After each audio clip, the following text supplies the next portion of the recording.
Perfect. Hello, everybody, and good evening. Good evening. My name Yeah. is Avery Ocampo. I'm your host for today's episode of Beyond the Mic. Today we've a special guest who is actually starting their first episode with us today as our new co-host. This is Nancy. Um, Hi. she is, and it's actually good to have you actually as a new co-host. That's what we've been looking for a while. Um, can you tell me a bit about yourself? Oh, this feels like a job interview. Well, geez, I don't know. Ask me something else. um, I would say actually, honestly, because I know as well, you and I were in talks this morning. Hmm. What made you want to um join in this join Adventure? this opportunity? Okay. Yeah. So, pretty interesting. Just surfing on Facebook like one does who still has a Facebook account. And I saw your post, and it was inquiring about having a co-host for a podcast, and it just like stood out to me. I don't listen to podcasts. I've never listened to a single podcast until today when I listened to like a clip of one of yours. So I'm like, yeah, I want to try that. I want to do that. I know I can succeed. And so here I am. Because Lucky I you. will say I've done podcasting, or at least my podcast. I've done it for about 6, 7 years. The podcast initially started in 2018. Within a year or two that LJ Entertainment Media was incorporated as a brand. So that really, I'll be honest, I was in middle school actually. I was in middle school when I started it. So this was actually over the Oh, summer my of heart. 2018. And mind you, as a young 13, 12-year old, I didn't think it was going to go real far. Mind you, the first time it blew up, I had, I think, about 1.7, 1,700 streams, I think. Wow. Um, Nice. but that also, but at the time, I included like copyrighted music in as like their own segments. Mind you, this was just me being a kid messing I around. have this face for a reason, right? Something's coming. The bad part's coming up. And mind you, I at around that time, around 2019, 2018, I had interviewed a local radio personality at the time. And maybe weeks later, if not months later, the podcast was completely deleted off the platform. I'm assuming it was just due to a Oh. copyright infringement. So I was upset because I lost that interview and I could not I because I didn't Oh, have the who? files. I didn't have the files, so I couldn't really repost it or republish it on a Oh new platform. no. Um, so later on, I restarted the podcast.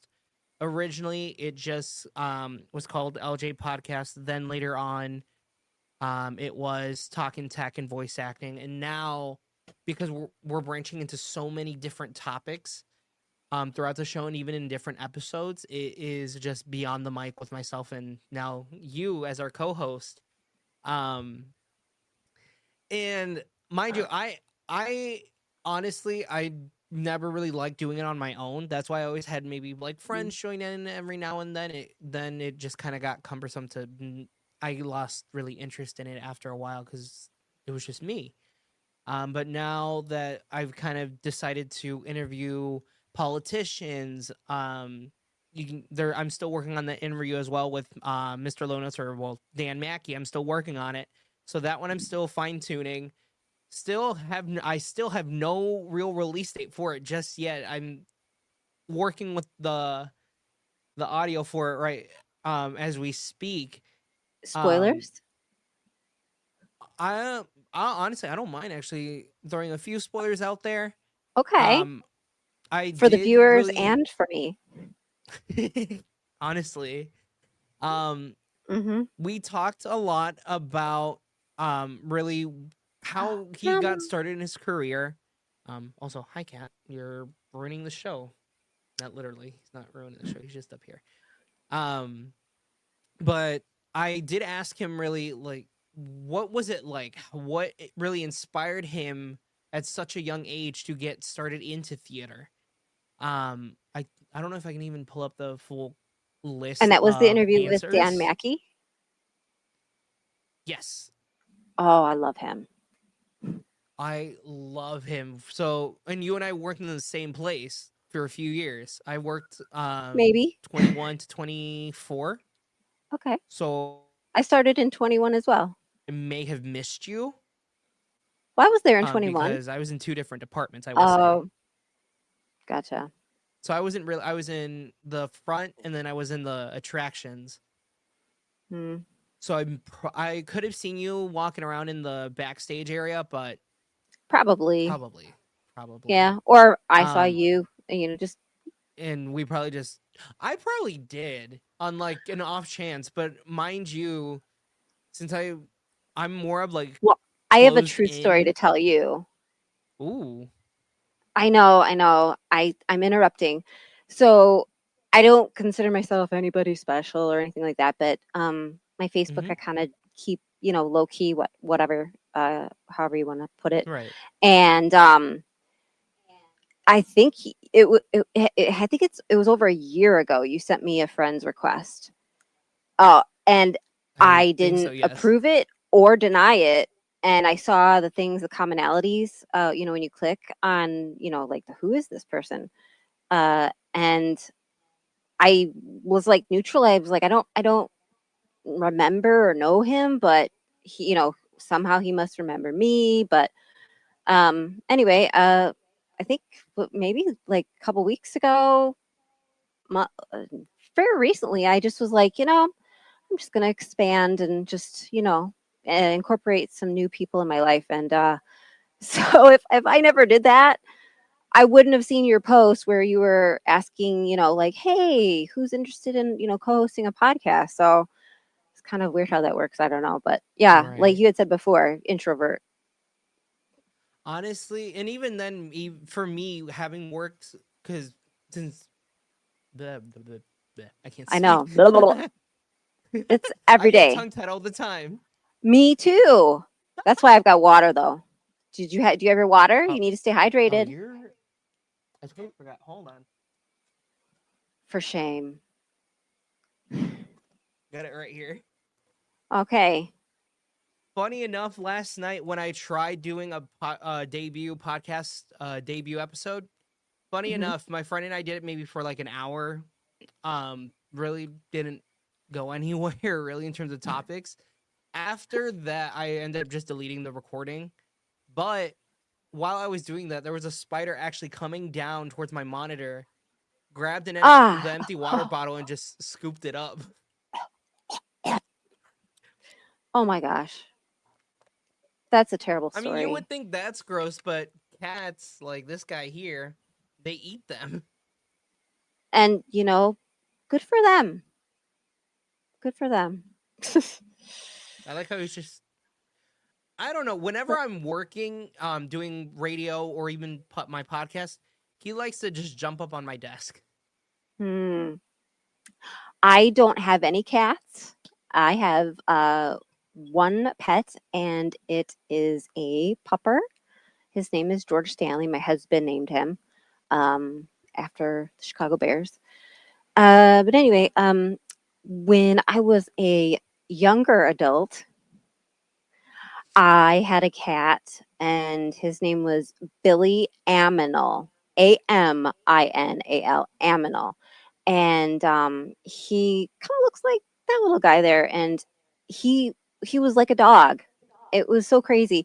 When I would get home from work, if I didn't That's kind of pay what him his he if looks I like didn't also. pay him his propers, if I did not pay him his propers or give him as much attention as he wanted, he would get down off of the tabletop when we had the big giant monitors, and the Mm-hmm. anyway, and he would go into my living room and knock over my fake fiscus ficus tree, knock it over, and then jump onto my shelving and knock over my figurines that a friend got for Oh, me jeez. from India. There was like elephants made out of talcum or something, not ivory, but Like, yeah. like, But he knew. It's like no, I know you're busy right now, human, but no. Anyway, at I that, I digress. know cats can be stubborn, especially more Mm. specifically, orange tabbies can be quite stubborn. Um, Why? Because they have orange hair. nah, I think it's just more of their, I wouldn't say genetics, but more in their brain or something. I know Oh. actually. So going kind of on the topic of orange tabbies. So where you and I worked, I was waiting actually to get picked up. There was one cat roaming around just meowing, but he was in a secluded area. Mm-hmm. After a while trying to coax it out, I even asked around like, "Hey, do you know if this cat belongs to the property?" And they're like, "No, we've never seen him before." And I'm like, "Okay." So after Mm. my mom came around to pick me up, what ended up happening was I grabbed the after coaxing the cat or The trying to scruff. like with I scruffed it and my mom and I took it home. Yeah. Um Oh. I fed the cat trying to even figure out everything of what could have been done. But Well, I'm since one glad of you my s- you. cats I'm was glad you fed him. that was good. At That's least we important. we we got him fed, set him up. We had a spare litter box as well, so we used that for him. Perfect. I think we ended up what we ended up having to do was lock him in our bathroom because we didn't know what diseases he had. We had to keep him in a Oh, secluded area, so we didn't know if he may have had ringworm or anything like that. So we had to keep him separate from yeah. my other cats. But I also have read too, and I don't know if this is accurate or not, but I've also heard Hmm. like when you get a new cat or a dog or some I heard specifically cat, so I don't know why I said dog, but that to kind of keep them into a smaller area, like a room, smaller room, that way they can just kind of decompress and acclimate to the major changes, and that's like a healthier, better step to getting them fully like integrated into the family household. Right. So sounds like you had it spot on.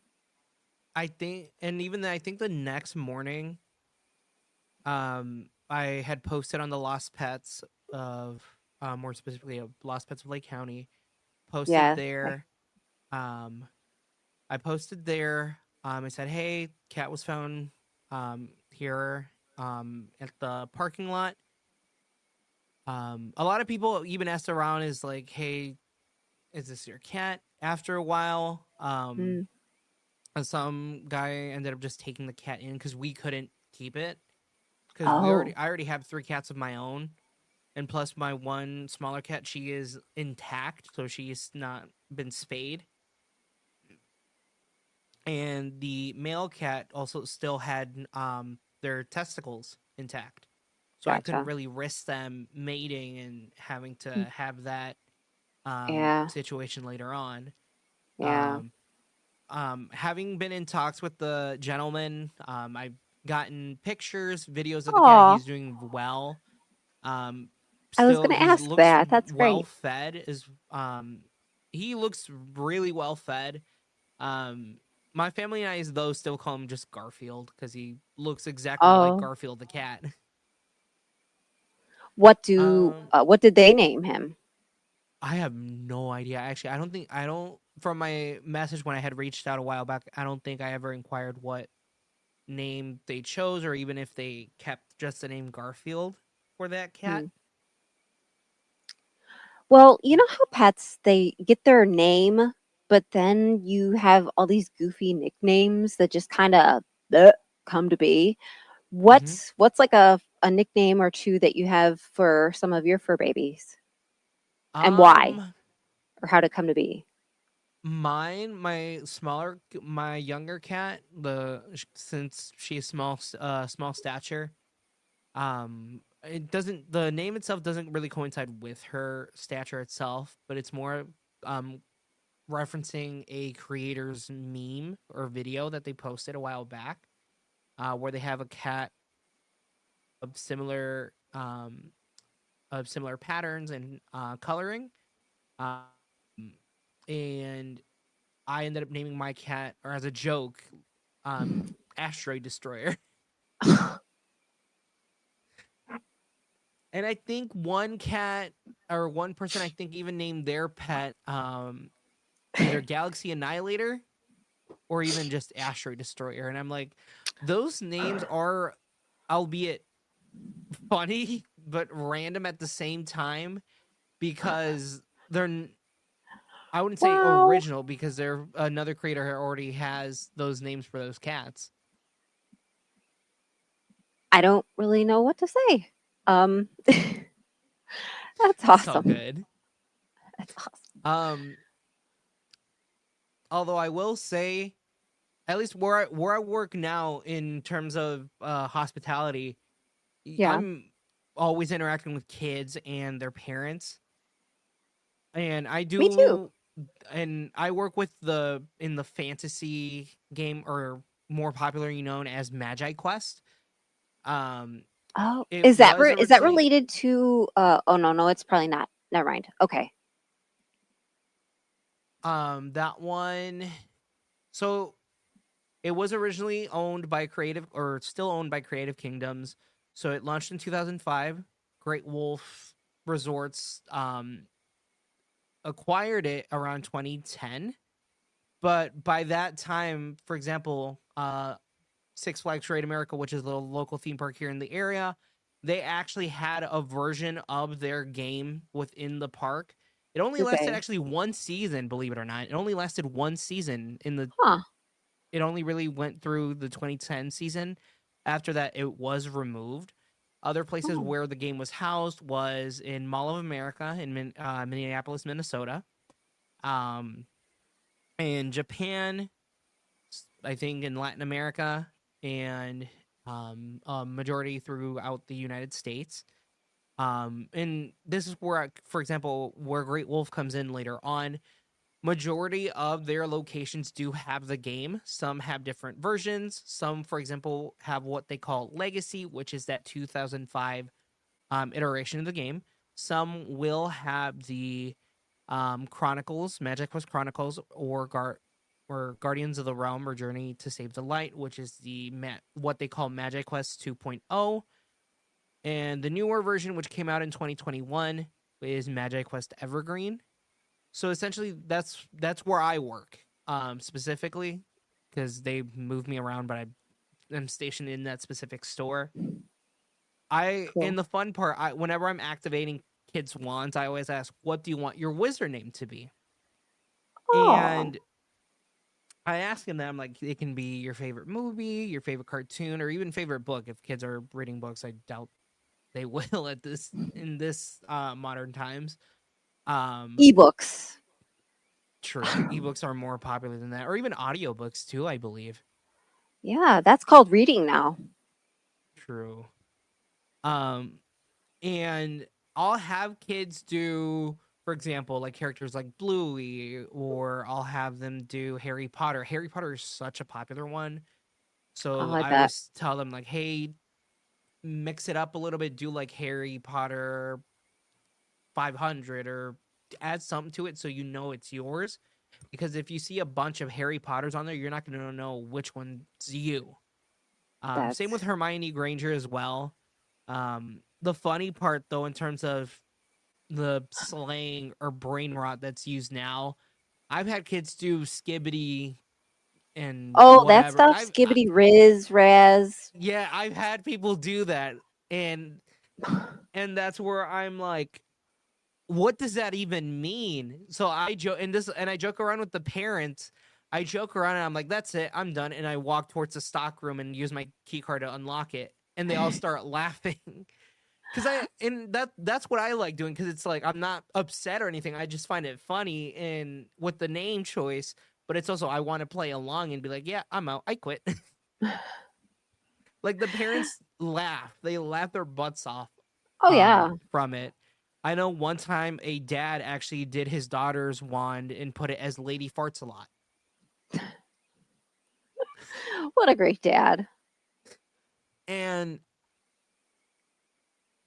sometimes though, and I will say this because I mean, I know for example your parent, my mom's my parent. I've seen Wait, wait, at wait. least in my time. Can you say that again? Huh? I kid. Okay, so Uh, something your parents, well, in terms of just parents in general, yeah. but I know for example, I did like I know for example you're a mom, and the way I would Surprise! ask is, um, how would you react to someone asking, for example, let's say your child's, for example, 7, 8 or 9 years old, for example. How would you react if a worker, being playful, like being silly, just asked your child maybe like if what the magic word was, or if what they would say if they wanted an item? Because I mean, that's, oh, go ahead. I okay, so well, obviously if we're going to be approaching you for something, um and we're in a line or whatnot, I'm already kind of looking ahead and seeing how you're interacting with, the previous guests or customers or Hmm. whatnot. And so then I know kind of what to expect, like, are you, what kind of mood are you in? Are you easy to work with if there's a problem or a situation?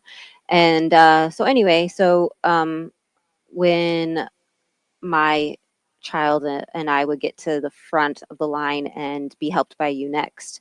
Um, if if you were giving that same positive, energy and playing, I would welcome it. Like if you were like burp burp burp burp burp burp for everybody, and then like my kid like bop, bop, bop, bop, I'd be like, no, no, no. But it, otherwise, yeah, for sure. I think that's amazing. I think it's super important uh, to remember that you just have this one life, and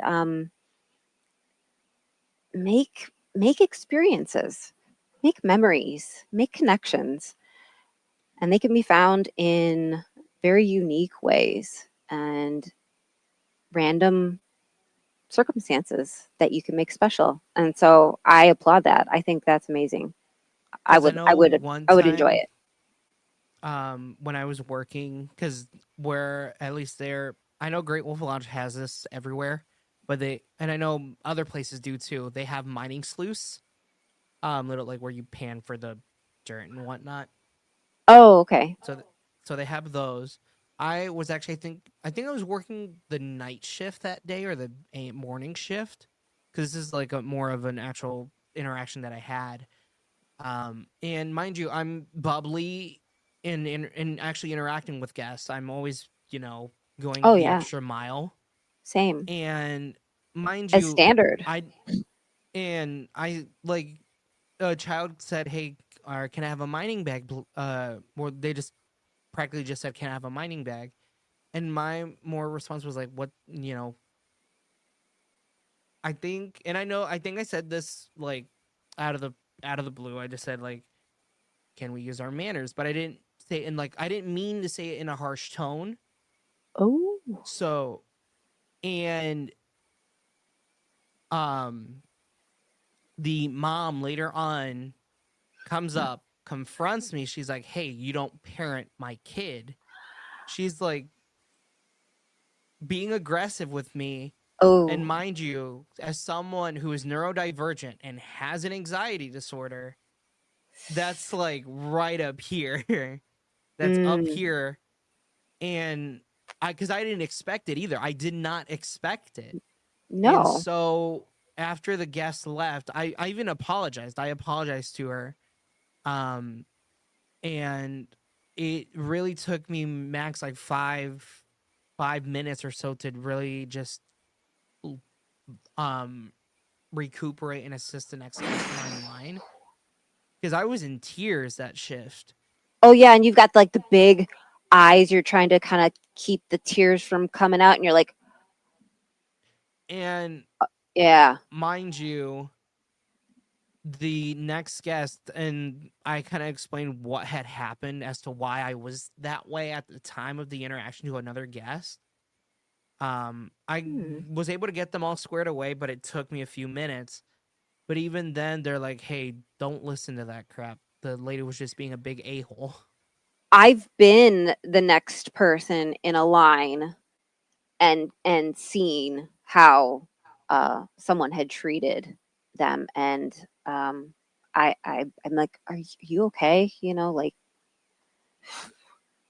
it's like, geez, some people don't have Because even manners. then, in general, I even then, this is what I say as well. I always feel as though when guests, in general, at any job, at any place, fast food or hotels, what have you, when people say, "Oh, I paid this much money and this is what I shouldn't be," or they'll say, for example, "Oh, I paid $1,000 to be here. I don't know why isn't this working? Oh, they Why deserve. didn't I get this?"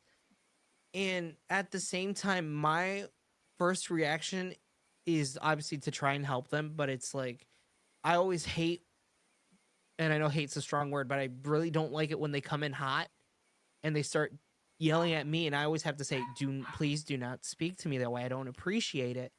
And then they get more irritated. They're like, "Yeah, I'm not speaking to you in a bad way," and I'm kind of literally giving them a bit of a side eye, like Well, you that tells currently you are right there doing it already now. that there's something wrong with them, not you. Because if you come in hot like that, you're having a bad day, or maybe you're kind of a bad person sometimes. I don't know. And when I worked at the water park one year, I had scanned somebody in. I was waiting to scan somebody in because I asked, "Do you have your admission?" Um, because they're apparently they had a parent wheelchair in a wheelchair. They're like, "Yeah, can't you just let her go past so she can use the bathroom?" And I stood firm because it was a policy that I had to uphold, and I said, "Unfortunately, I wouldn't be able to let them in without a valid form of admission." And their responses was that, "Oh, you're just gonna let her just sit here and wet herself?" And and what I said is like, "No, I wouldn't want to do that, but again, I can't let you in without a valid form of admission. These are rules I have to follow." After they got scanned in and squared away, mind you, one guy spoke Spanish, the other lady was I know that I Caucasian. So one was Hispanic, one was Caucasian. The um both of them said vulgarities. Um To you? the Caucasian lady I Ooh. know called like they had hinted it towards me, and the Hispanic I knew the Hispanic male said it in Spanish. So in Mm. my mind, and I joked about this, I still joke about this today, and I say this all the time, is like, if I would have said something in Spanish to him and be like, "Hey, I speak Spanish too, so watch what you say," then I obviously didn't say because Escalate. I would have gotten in trouble, but I would have said that, be like, "Hey, yeah, you said something in a language that I understand. So next time, if you want to blabber your mouth, Hmm. think about what you say." Yeah. Eesh. Wow. That's terrible. I'm sorry that happened to you. It's all right. I've had worse. In terms of what, and kind of this kind of segue into more of like politics a little bit. In light Okay. of right now and what I call Trump's America, within Well, it pretty 2022, much is, isn't it? that is true. I mean, I know in if we're gonna be real. 2022, I was 17. I was still working at the same place, and I had a guest come in, scan their pass, and I asked these kids, "Do you have a pass?" And the guy's like, no, but can they all go on my wife's pass? I'm like, no, unfortunately, you are not able to. And because since they would see the picture that's on the Mhm. pass, so I would ask, is this person here? They're like, no. And I've already explained it to them before. Um, but once they were leaving, their parting words was, I was gay once, but then I woke up. Which even then, I still don't understand what they meant. Yeah, as you say that, I'm like, what does that even mean? Like, I It can't really even. makes no sense It makes no either. sense. I can't It's even make something up like to riz, or I don't know. Is that how you use the to riz with you? I don't know. and I Let's have to know look that up. the member leadership at the time, they're like, hey, just give me their pass number and we'll just, ban them or suspend them because of that. You Because no probably said I one don't want to do that, right? Or did you? my Great.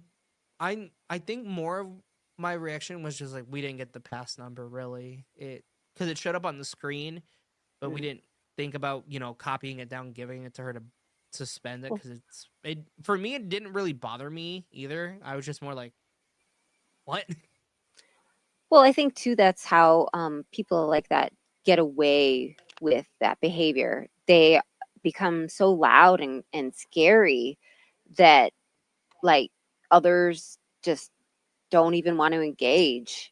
They're frozen like uh and just yeah. Mm-mm. That yeah, they play that way. It's not good. Um, let's see. I have my notes here for topics. In Okay. Yeah. terms of um at least politically, I know there's some Oh wait, updates am I allowed to regarding be on my both. phone while I'm working? Mhm. Yeah. Okay. Good. I thought I'd ask though. No, you're All good. right. Um You get but it.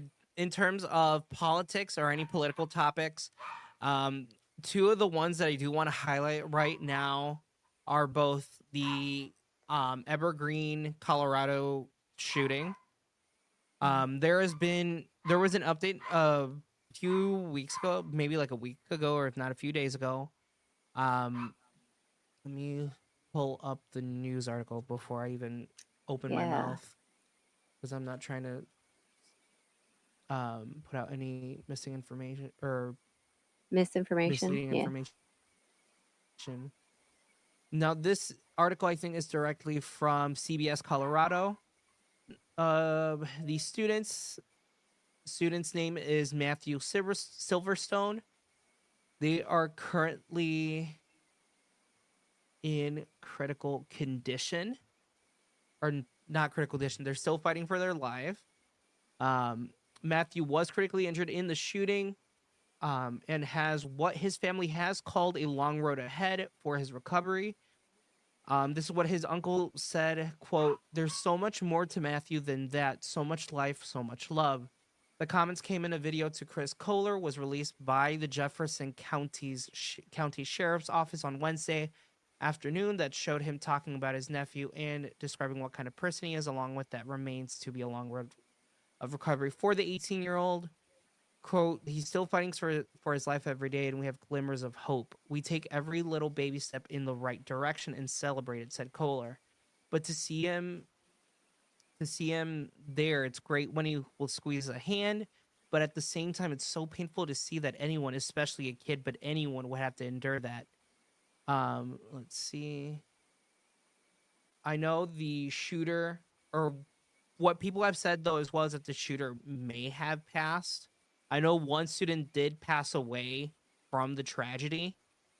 Let's see. I'm trying to get all the bits and pieces. Yep, shooter did die from a self-inflicted gunshot wound. Yeah. I think was it a Um, did they name the perp the shooter Let me or the see. I'm trying to. alleged shooter?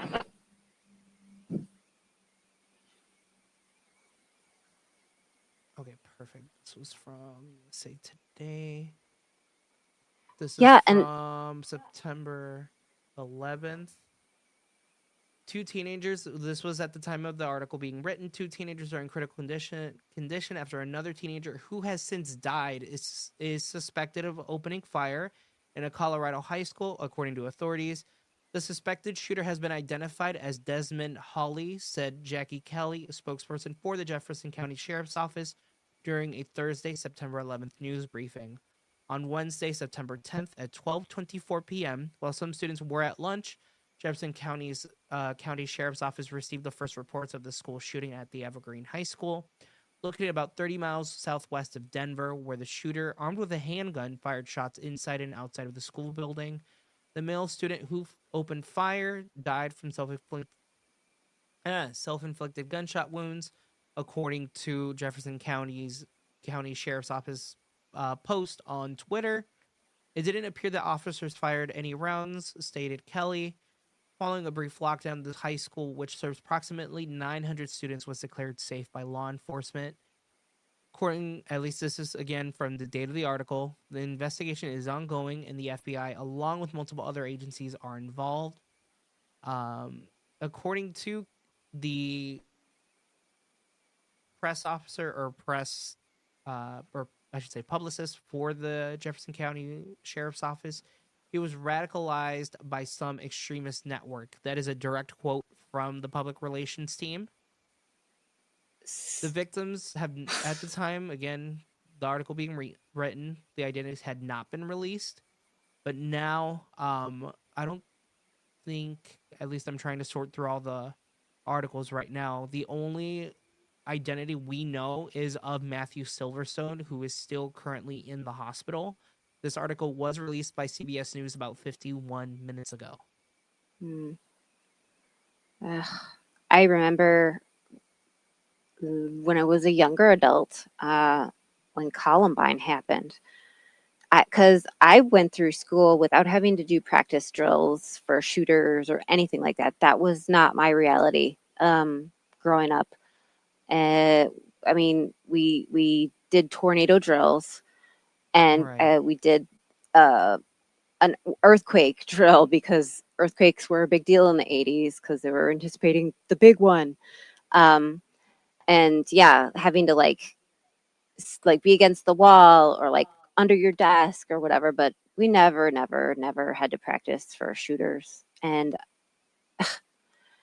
my two sons that have the last one just graduating high school recently, they had to go through a very different experience as so many young people in our country, and it just hurts my heart.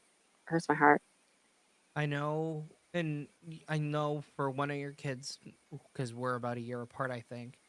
Um, for me to kind of realize that we were both about the same age as the students from Sandy Hook, Hmm. and Yeah, Sandy Hook happened on my son was in December. my son was in kindergarten, and it happened on a day that I believe there was a party, like a little school party, and I was going to be a volunteer, and that happened, and I didn't have my TV on. I had a guest visiting, um, and then I get a phone call from the school, and they had said that they're still having their party, but they are not having any outside visitors, aka parents, for the party or anything of that nature, and they're just keeping it really low key because of the shooting. And I'm like, what? And then so turn on the TV, and yeah, I learned that, and that was just like, oh, just hurts my I heart. I don't. What do you say? What do you say? Because thoughts and prayers don't work. I mean, I'm sure they right, help, but they don't. They're, yeah, they won't. how do The you way I comfort see it, someone? it's really hard to kind of think about as well because I've even shared the PSA that the Sandy Hook Foundation posted years ago for a back to school PSA, and that even then still sends chills down my spine Ugh, because we shouldn't be really living in fear to go to school at all. Even in no. college campuses, for crying out loud, no one should be living in fear. Not even in the workplace either. Yeah, Virginia Tech. I remember that. I think we had one here in the state of Illinois. I think too. I think it was Yeah, Illinois State NIU. University. I think I think it or was Northern. NIU. Was it Northern Illinois? I think maybe you got the click clack stuff. Go ahead, you could check. Fact check me, please. Let me see. But I know Virginia Tech happened before that, and it was just like, oh, I mean, we could talk at nauseum about different shootings. I know It's 40. just There were school shootings. At least this is kind of more generalized. Um, So from 1966 to March of 2025, there have been 2,980 school shootings recorded across the U.S., resulting in 2,385 injuries and 855 fatalities. Recently, a tragic incident occurred in Chicago where a gunman opened fire as students exited a high school, leading to the deaths of two teenagers. These statistics um, highlight the ongoing issue of gun violence in schools within Illinois. This is from the sources are World Population Review, NBC Chicago, and Axios.com. no, Avery. Let me ask you something. So Mm-hmm. earlier, when I said, how I grew up in a different world, uh, Mm-hmm. and didn't have those kind of shooter drills and stuff, and but you are of the age where that was your experience. So what do you remember feeling like as you were growing up and you started to realize like what you're doing this practice thing for, and like every year and multiple times a year, so you could try and live through a shooting in your school? Like how Right. not how do you feel about it now, but like Right. How as I you were growing felt up? about it at the time. I know when I was in elementary school, going from Hmm. elementary school up until about middle school, I don't remember exactly. I know in like elementary school we didn't have really any school shooter drills. I know we had the lockdown drills, the tornado drills, but never really one specific to school shootings. I know Gotcha. within that And if time you because this was did, you were probably so young where you were like, "Oh, yay, we get to take a break from, spelling. Woohoo!" You know, and probably I just did know whatever they said, and it was just you got to hang out with, your I know classmate for friend. example, our local police department, which is Gurney Police, they did a training video with Woodland Middle School about 8 or 9 years ago. Okay. This was way before I even went to that specific school. But we didn't. We still had the normal drills, which was lockdown, tornado, and fire drills.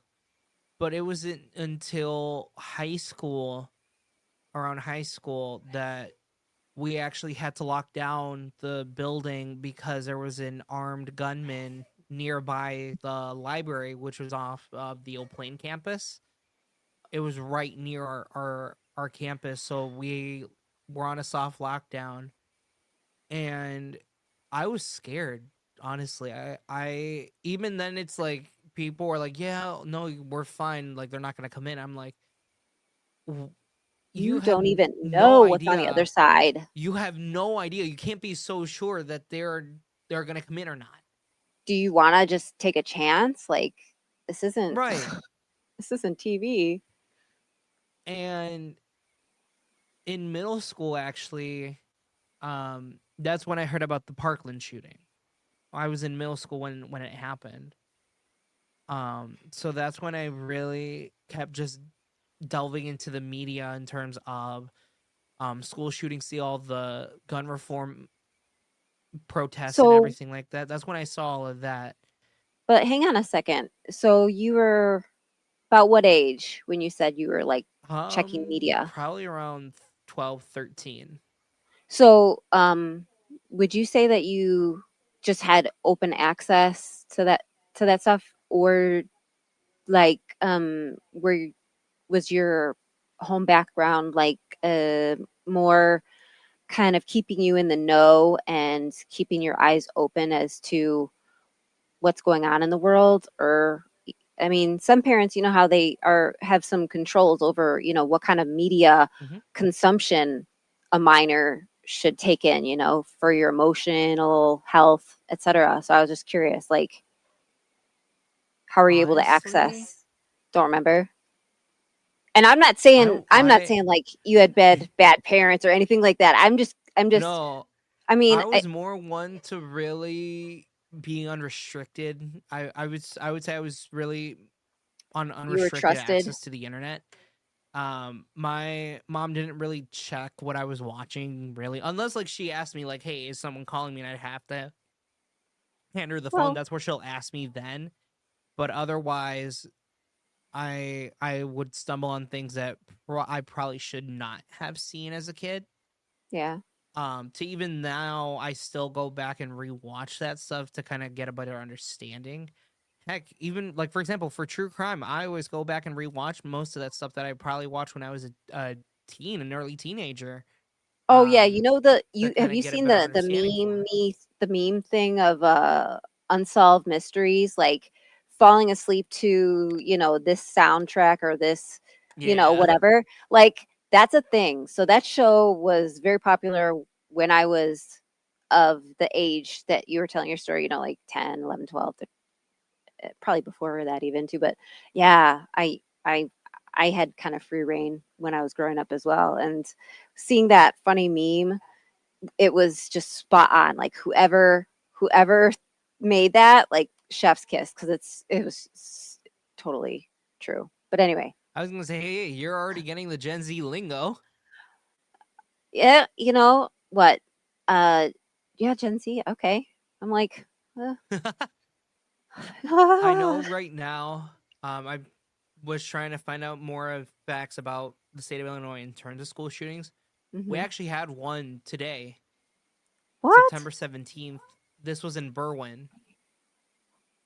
Berwyn. This was at Wow. an Illinois middle school. Middle school in west suburban Berwyn, Illinois, is closed Wednesday after a shooting near the school Tuesday afternoon left 3 people dead, including the gunman. All 3 died at the scene near Lincoln Middle School, and the incident appears to be domestic related, according to police. Berwyn North School District 98 said in a statement that none of the individuals killed were students specifically, but the school itself was on lockdown by that time. Once they got, the intel that there was a altercation by nearby. Officials with Mhm. Berwyn police said officers heard gunfire near the school just after 4 p.m. The school day had ended and no students or staff were inside the school at the time were hurt, but plenty were still around when the shooting had occurred. Oh, That is insane. yeah. It's just, Yeah, that's just and terrible. I'm kind of like trying to also zoom in on the image because I don't even think I'm assuming they're on the image that was captured by one of the choppers. Looks to be the firearm that had been used in the shooting. That's what I'm thinking it was, but I have no idea because the image itself looks so. I can't really see up close it, and I don't think if I can zoom in it, be able to Well, we'll see probably anything. find out more soon, a little bit. I mean, Hopefully, I'm gonna because keep tabs on that. I think, yeah, because there's no pending trial, so it's not like a judge needs to seal, you know, different aspects of Right.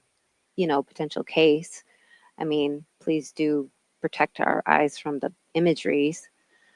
But yeah, other than that, we'll find out more. I'm sure. Ugh. That's what I'm trying. I'll keep an eye on it as well. Um, and then I know Domestic abuse is no joke, and I know, it's not, keeping it and light, but um, I- there's something that came to mind. Uh, Mhm. I remember when I was a freshman, so this was like what, 94, 94. Um, my mom's very good friend that she grew up with, um, the brother was having marital issues, and um, he unalived his spouse and then himself after like a hour or 2 hour long car chase standoff thing, and that really hit close to home. You know, before that, it was, you know, something you would read in a newspaper or, you know, see on the television or what have you. But that was like in my face. So anyway, And even then, it's like, I mean, I've heard of, and I've seen and heard of domestic cases. I know one, a childhood friend of mine. I don't think it's been probably about eight, 7 or 8 years now since we've talked, but Mm, um, and we became friends around 2012 when we were about 7 or 8, or like 6 or 7 years old. I can't do I'll let you math. keep up with the math on that. Around there, but um, his mom, like, fast forward years later, because mind you, my mom really didn't like this kid's mom, because she would constantly like pinch my cheeks and like touch my face all the time. My mom found it weird and really Your mom uncomfortable. had the spidey sense. And They always years say trust your later, gut. that's what I feel like my mom ended up doing later on, because years later on 2018, I think this was also during the time that John McCain had been, or had passed away as well. This was, I think, around the time that John McCain had passed. But my mom had asked me, "Hey, did you read the news?" I'm like, "No." And he's like, "Hey, yeah, your friend's mom killed her husband." And I'm like, "You're kidding." What? She's like, "No." And I had to look it up myself, and apparently she had um killed her husband in a custody battle and divorce situation. Wow, that's sad. Mind you, I think she's still behind bars. I'm assuming they're probably gonna have her sent back to her home country in India, if anything. Even though this was like 6, 7 years ago, I would doubt though as well. She's probably still in prison here, but having read news articles about the stabbing after, if I remember correctly, from reading the article, after. Alleged, it was allegedly done by stabbing. Hmm. That woo. They always say that's up close and and personal. and after it had happened, apparently she had run off, but then had called 911 on herself. Oh. So that's where I'm like, in my mind, I'm like, you ran, but then She you still turned had to get her yourself in. steps in. And I Before they know took as her into custody, well, she had to get her steps in. Perfect sense. I know as well during uh I think this must have been during COVID. Um at the apartment complex my family and I had lived in, there was a murder right nearby my apartment, and it was Okay, a so I friend of hope my you're taking sister's. notes because we're gonna need updates to these all these stories because I'm I'm not gonna inquire as to personal information over social media, but you know a little bit more of the facts of like location and who and whatnot. And yeah, we got to find out Right. what's up. So anyway, okay, so Cuz I so know cuz I know exactly it was on the morning of February 14th of 2021. And I'm still shocked. It was on Valentine's Day, for crying yeah, out loud. Like on the day of love, I guess. Well, my husband says it's just a Hallmark holiday. Honestly, because Hallmark be selling all their Bad merch joke. right there. Bad joke. Sorry. Not sponsored. Isn't that what they say on the tubes? I Not know, sponsored, but I wish I was. Call me. but I know that the morning of Valentine's Day of 21, um, Lake County Sheriff or I think it was Waukegan Police at the time, they had come knocking, asked if we had seen anything within the hours about 5 or 6 in the morning. We had let them know that we didn't, because obviously we're all dead asleep. Who's going to be awake at that time unless you're working? Um, Crime scene tape is around the scene. There's trucks, so I'm assuming, as well as the forensic. I know forensic team was out there, and the rest of the police department. And my mom had even talked to my sister about it, but it wasn't as I would say it wasn't until after law enforcement had left at evening, until after that evening, and a news article had been published, that after finding out the identity of this individual and having spoken to my sister specifically, that it was the mother of her friend Oh, who lived in the that's apartment right gotta next be door. like its own pot. That's a podcast right there. It honestly is, because even then I'm still more, because mind you, ex-husband murders wife. Yeah, this is different. I'm sure So like one of those like, multi-million followers on the social media tube might have maybe even done this story. I would, if they haven't, somebody will soon. honestly, I would hope somebody at least locally would have done it, because even then, Do more I respect to I the can't victim. even still think why someone, especially your former spouse, would have the idea to end your life over something. I can't remember if it was I don't think this one was a custody dispute. I'm assuming this was just pure rage and either jealousy. Okay, so you're going back to the article. Okay.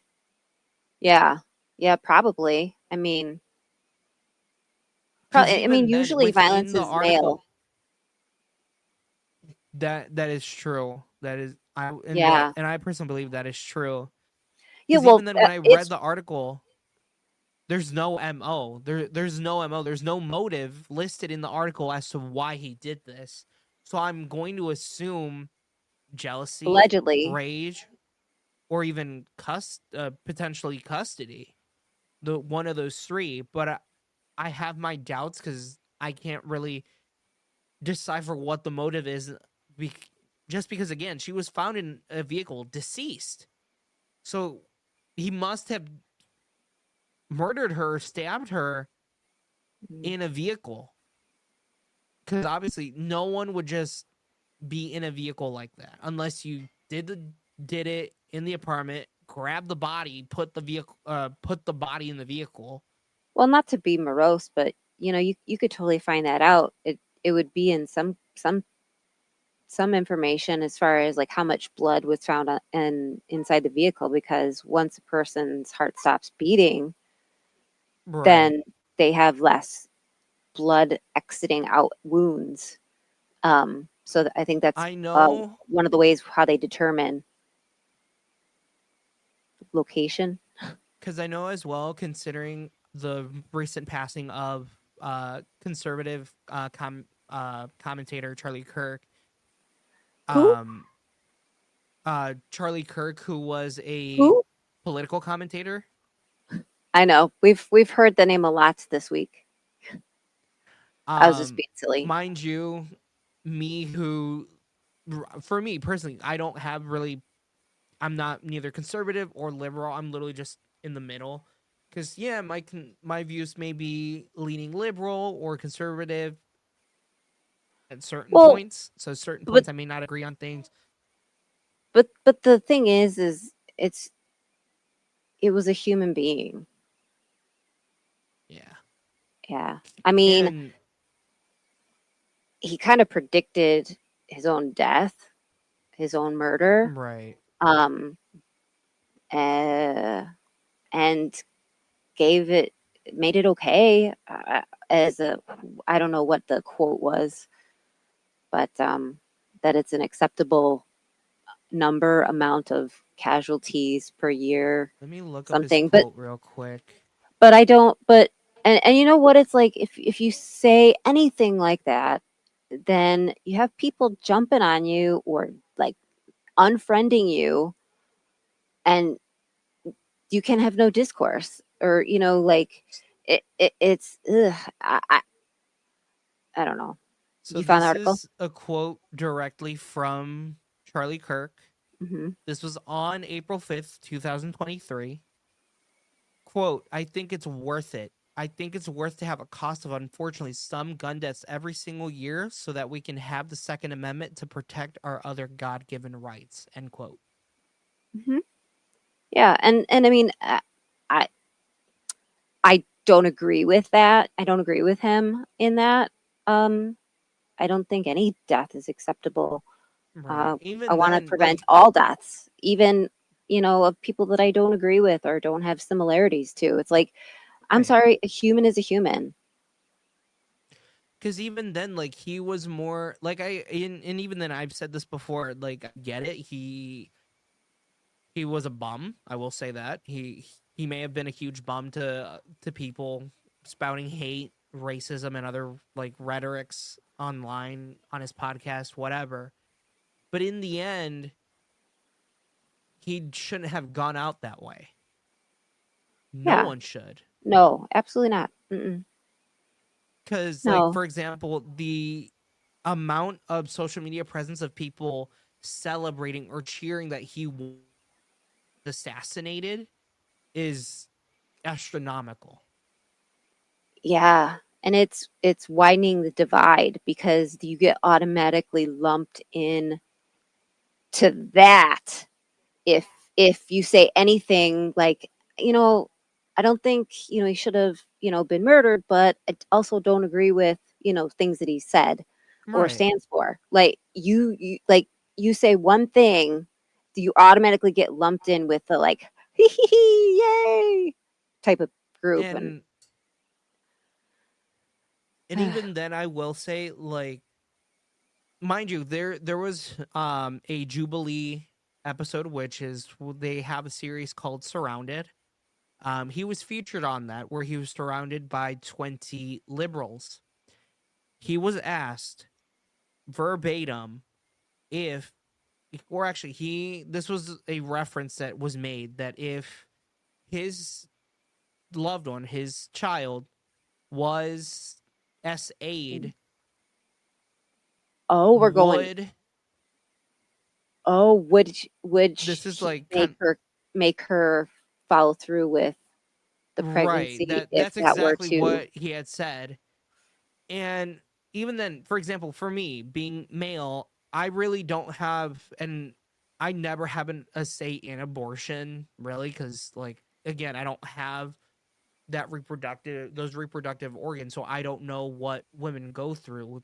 Well, And in all if 50 states, there's no state law that got to that governs a man's body, but for women, there is.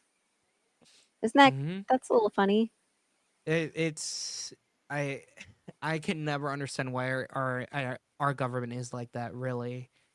But even then, with that said, with what the the liberal, I hate using the word liberal half the time. I hate it. But the It individual, doesn't even mean the same thing anymore. It doesn't.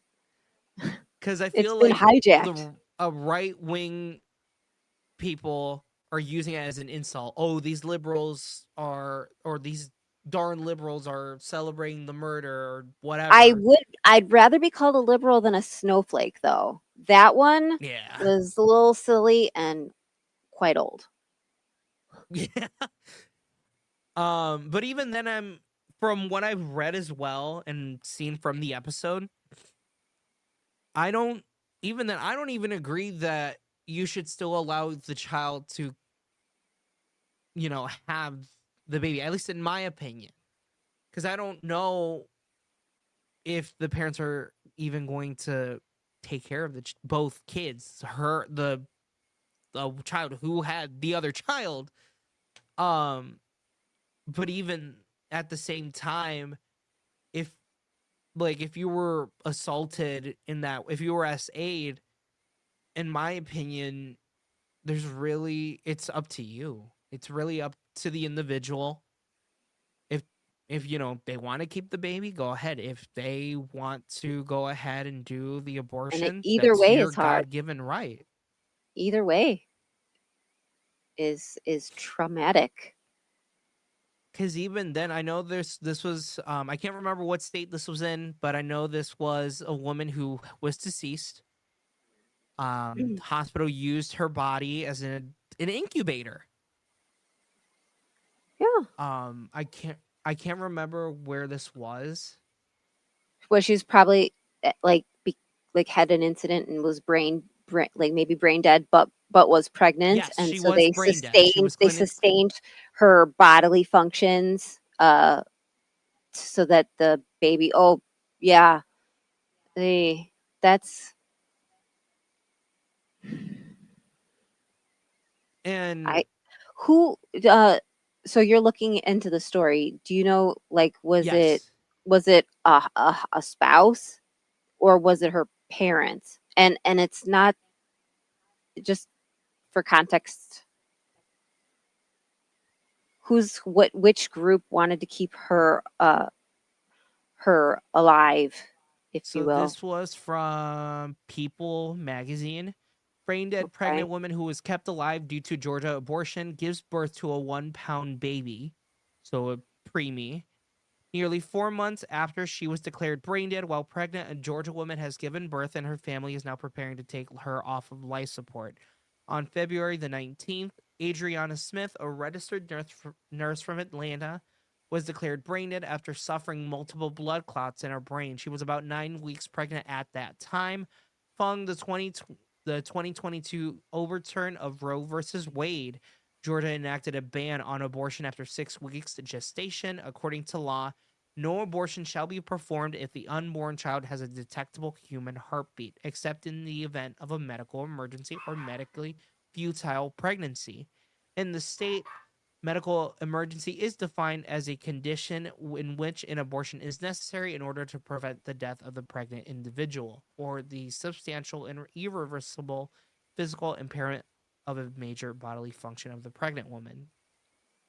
However, in Smith's case, it is considered a legal gray area, and doctors reportedly told her family that she is brain dead and no longer considered at risk. They are legally required to maintain life support until the fetus reaches viability. Smith's mother, April Newkirk, told 11 Alive that after nearly 4 months, her daughter gave birth to a son at 4:41 a.m. on June 13th via emergency cesarean section. The newborn, named Chance, weighed about 1 pound 13 ounces and was taken to the neonatal intensive care unit. He's expected to be okay, she told the outlet. He's just fighting. We just want prayers for him. Just keep praying for him. He's here now. Newkirk also said that she is now preparing to say goodbye to her daughter and take her off of life support on Tuesday, June the 17th. It's kind of hard, it's hard to process, she said, tearfully noting that they celebrated Smith's 31st birthday over the weekend. I'm her mother, she continued. I shouldn't be burying my daughter. My daughter should be burying me. If I could say one more thing to her, I guess I would tell her that I love her and she was a great daughter. End quote. Newkirk previously told the outlet that keeping Smith alive despite her being brain dead was torture, especially for her 7-year-old girl who believed his mother was just sleeping. She's been Oh, breathing through machines for more than 90 days, she said. At the time, it's torture for me. I see my daughter breathing, but she's not there, and her son, I bring him to see her. Additionally, Newkirk said that they were told that doctors are not legally allowed to consider other options. She said every woman should have the right to make their own decisions, and if not, The decision should be made by their partner or their parents. Emory Healthcare, which runs the hospital, told the Associated Press that although they cannot comment on an individual, they consider the state's abortion ban. The hospital uses consensus from clinical experts, medical literature, and legal guidance to support our providers as they make individualized treatment recommendations in compliance with Georgia's abortion laws and all other applicable laws, Emory said in a statement. Our top priorities continue to be the safety and well-being of the patients we serve. Newkirk told 11 Alive that tongue tied that they don't know if they would have chosen to end their daughter's pregnancy, but not being given the choice made the experience more painful. Quote, she's pregnant with my grandson, but he may be blind and may not be able to walk and may not survive once he's born. She told the outlet, this decision should have been left to us. Now we're left wondering what kind of life he'll have and what we're going to be and we're going to be the ones raising him. I've got End some quote. thoughts though. Mm-hmm. So I'm not like a legal expert or anything like that, but Floor's all yours, by the way. I want to let you go first. oh, me? Mm-hmm. Okay. So I'm not a legal expert, but I know, different states defined, you know, there's, the words and the actions as they saw fit, and it varies by state. But the thing is that I wonder, it was popping through my head when you were reading the article, and I was paying attention, I promise. Um, the ACLU is always looking for a good fight, something that can get, big attention, right? And now I don't know this family. My heart goes out to them. It's terrible, terrible, terrible tragedy situation. I mean, I can't even imagine. But what, as an outsider, what my thought was is, like there would be, I think the ACLU that would like take up your case if you really wanted to have your daughter taken off of life support and not have the birth occur. Um, you know, they're the parents. She's not the pregnant woman was not, married. So I just wonder, like, how if the parent or mom didn't want it to happen, why they didn't fight to like have her taken to a different hospital, like, like transferred, released to another state for better care, where options were more available. Like I mean, we live in, this time, and some laws are crazy backwards, but there's still, I don't know. I'm probably not making very much sense, but I guess just from an outsider perspective,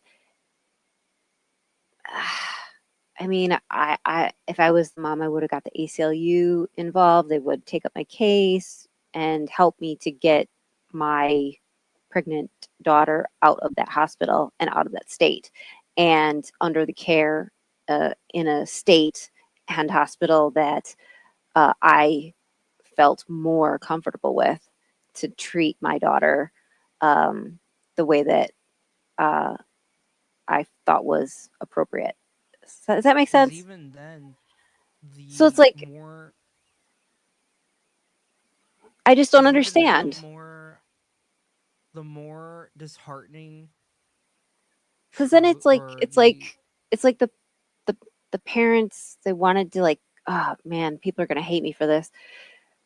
Like, oh, I'm saying like because I don't want to say it, but um, I feel like potentially maybe the parents wanted to be like, oh, we're, being made to, have our daughter have this kid. How terrible is that? It's the, the hospital and the state.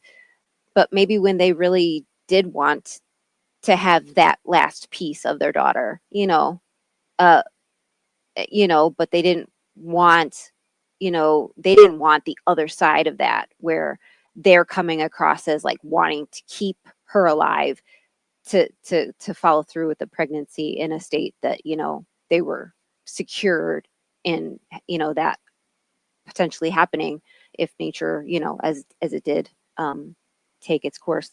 But yeah, I mean, I could see where they would be like not wanting to have people judge them for treating their daughter like an incubator. So maybe they put it off on the hospital and state, but they really did, like, in their hearts want that, you know, want to have that piece of their daughter. Not in a I don't mean it in like a icky, disgusting way, but I mean, when someone's going through grief and trauma, I mean, who are we to really, I don't know.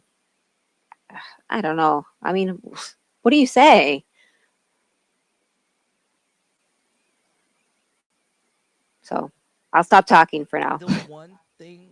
The one thing that's really concerning for me, really, especially since the child was born, is really what the family's gonna have to face since the child was born so early before the like normal gestational period, which is about 36 38 weeks, I think.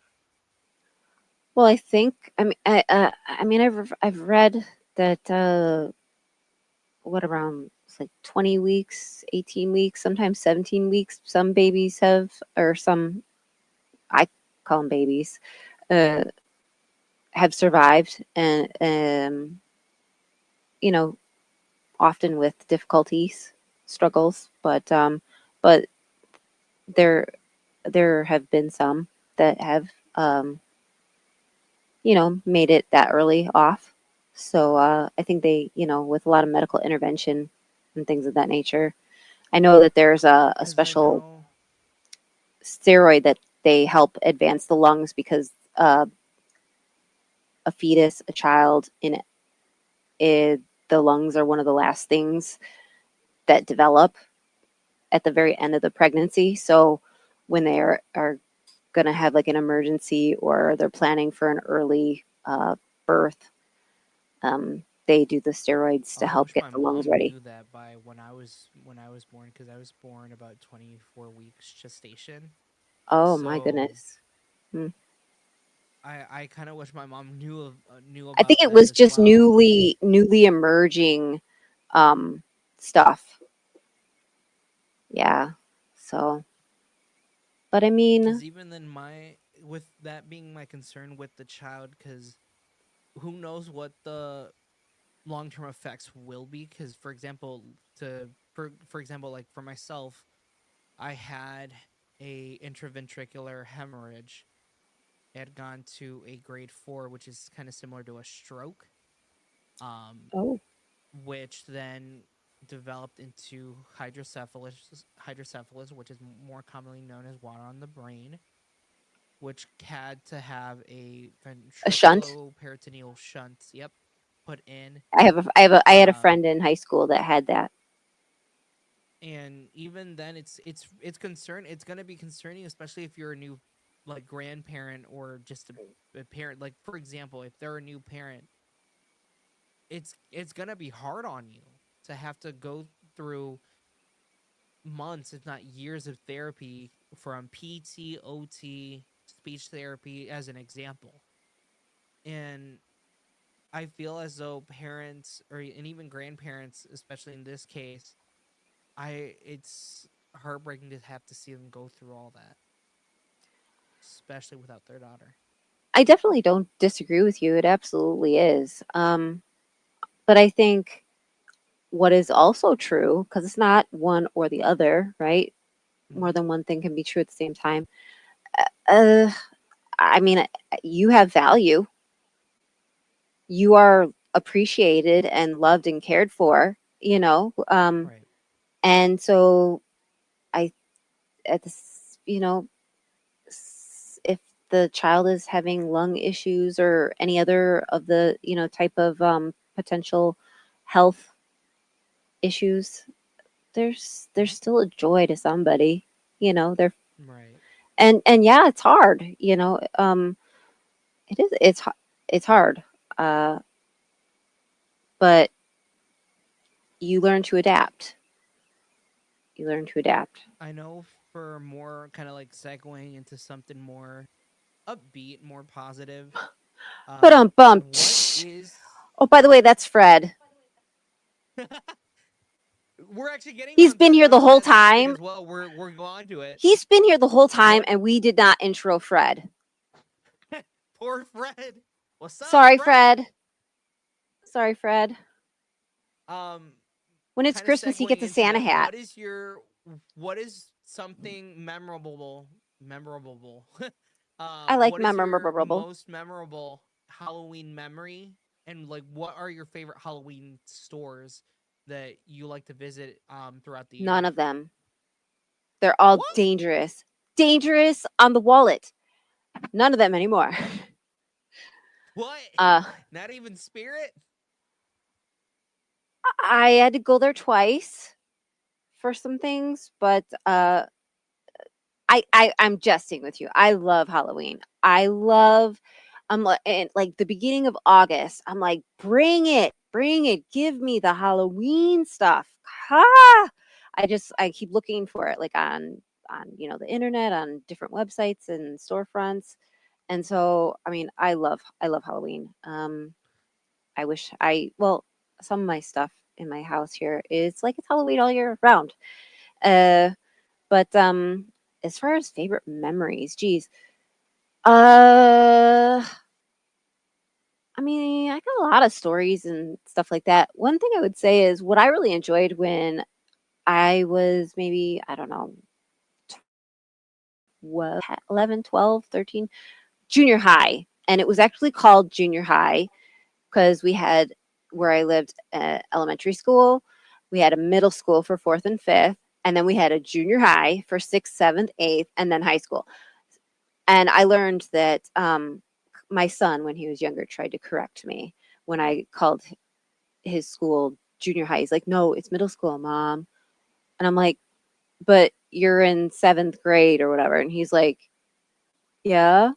So I had to like tell him the whole that whole spiel I just went My through. But high school teacher for history when I was a freshman, he called it junior high on the I think first day of the because semester. they really was junior high was sixth, seventh, and eighth. But anyway, so around that time, uh there was no like Sunday from 4 to 7 trunk or treat kind of stuff, which works great for some families. And if it's that's something that works great for you, good for you. Uh, but uh in junior high, when I was in junior high, I mean, we just trick or treated until our bag got too heavy, or I mean, it was late. I remember trick or treating in the dark, and I lived in a neighborhood that didn't really have a lot of street lights. It was older houses, um, so it could be dark. But I remember it was so worth it that one year, even though I had a really long trek home with my big bag by myself, because this one house gave a full size candy bar. Woo! I Silliness, feel but like that's one of the houses I would love to go to. I remember one year family and I we went trick or treating in a neighborhood I think in either Gurney or in our city of Waukegan. Um I think I don't remember what my sister was dressed as, but I was dressed as like a Grim Reaper, I think. Grim Reaper or maybe Um, Scream. I think so. I don't Yeah, remember you and what everybody exactly else, I was right? dressed as. Um, but I remember that at the house that we went to, I looked at my mom and I'm like, "Mom, I gotta pee," and then she's like, "Oh my god!" And then the person who was handing out the candy, they're The like, "Do you homo. want to use the bathroom?" And so they let me actually use their restroom. I'm like, that's a first because normally nobody would, let you use their own restroom. So now you know that if you're ever on the go and you need to use the bathroom right away, if you're nearby there, you could be like, got it covered. At that point, yeah. Um, Wow. I That's remember crazy. one year at the apartment complex that we lived in. I told him I was like, let's go trick or treating around How do you the trick or treat in an complex. apartment complex? I don't mean that trying to sound ignorant. Mhm. I was just house to house and Honestly, lots of walking and no, sometimes and accidentally stepping in it was dog like a new poo. thing for my family and I. At the apartment complex that we lived in, um, we would go around the various buildings. So we would start from almost towards the reception or the front office, because Oh, okay. then we would start walking around the road towards any of the other buildings. Although my mom was cautious, she's like, "Hey, just be careful. There's no like razor blades or drugs," because she didn't want us to trick or treat at the apartment complex. Like, yeah, just be careful of razor blades and drugs, because those apartment complexes that we lived in were known to have tweakers. Oh, well, yeah. And I was thinking too, like even in like the ritziest of neighborhoods, I mean, you're still gonna have shenanigans and or people with backgrounds that are not good. They just haven't been caught yet. So they don't there's no documentation, if you will. Right. So it's like you gotta be cautious. And I know they have these lists for parents, where people have to report where they live, because they've, committed certain offenses. And the public to have that awareness. But I still always felt like, okay, those are just the ones you know about, you know, but you got to treat everybody with uh, a level of discernment, even if they look all I flashy. I remember a few years ago when my mom and I actually did Grubhub, as like a side hustle during the pandemic. One year, I helped her kind of deliver to this one apartment, and it was in the apartment complex that we Was it a one actually pound used to live baby? in. Bad joke. Cut that out, okay? I will. Or not. It's up to you. I'm a nice I person, can I always swear. like cut it, like snip it out, and just send it to you as like a blooper. Whatever you want, Avery. I'm okay. It's fine. Oh god. Because Honestly. I'm bad with like dark humor myself. I'm bad with that. Oh, yeah. So you're doing Grubhub with your mom as a side hustle during COVID, and you went to Um, deliver. See, I'm listening. I I'm paying went to attention. I deliver really to a am. I went to deliver to an old apartment that we lived in. And as I go to knock the door, I notice that this guy had a swastika on his door, and I'm like, "You've got to be kidding me!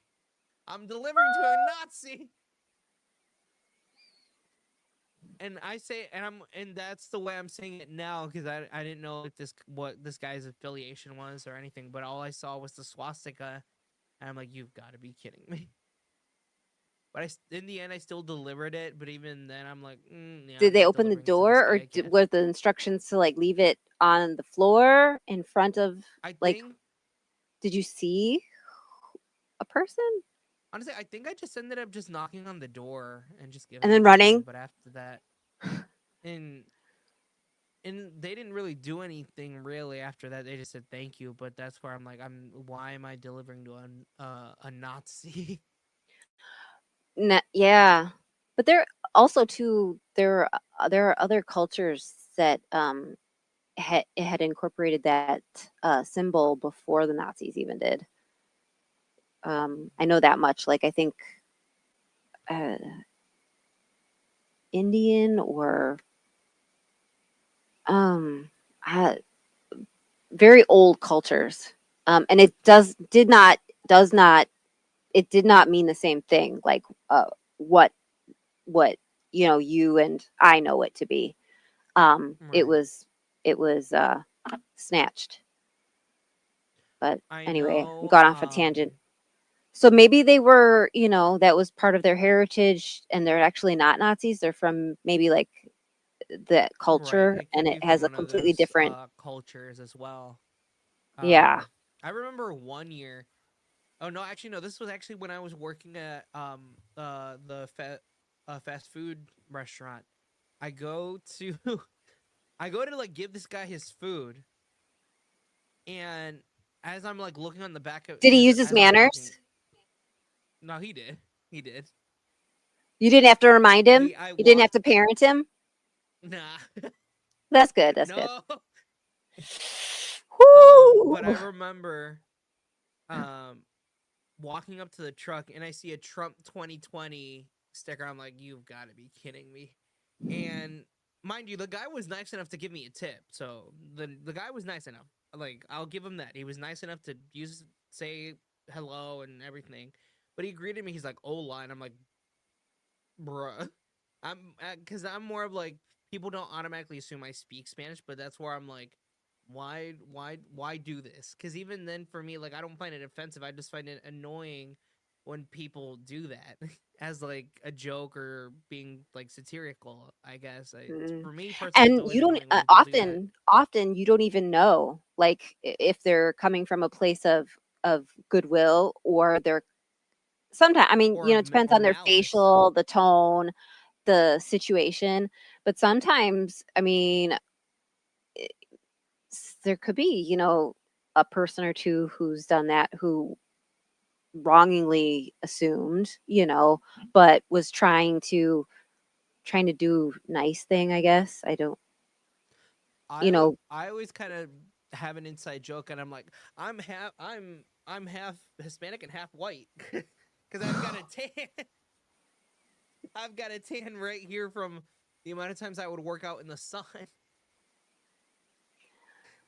It's like the only joke I make because it's funny. It's like more of an inside joke with family, and it's my mom's like, "You're not. You're Hispanic." I'm like, "I know. It's just a joke."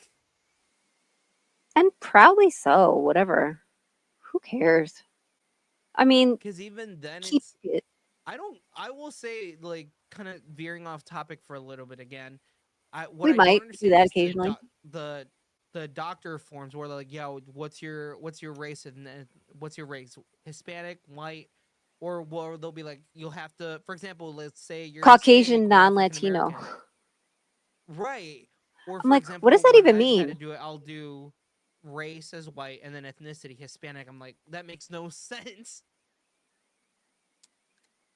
Yeah, I always thought that Like, was it kind of. really makes no sense. I'm like, just fix your forms next time, dude.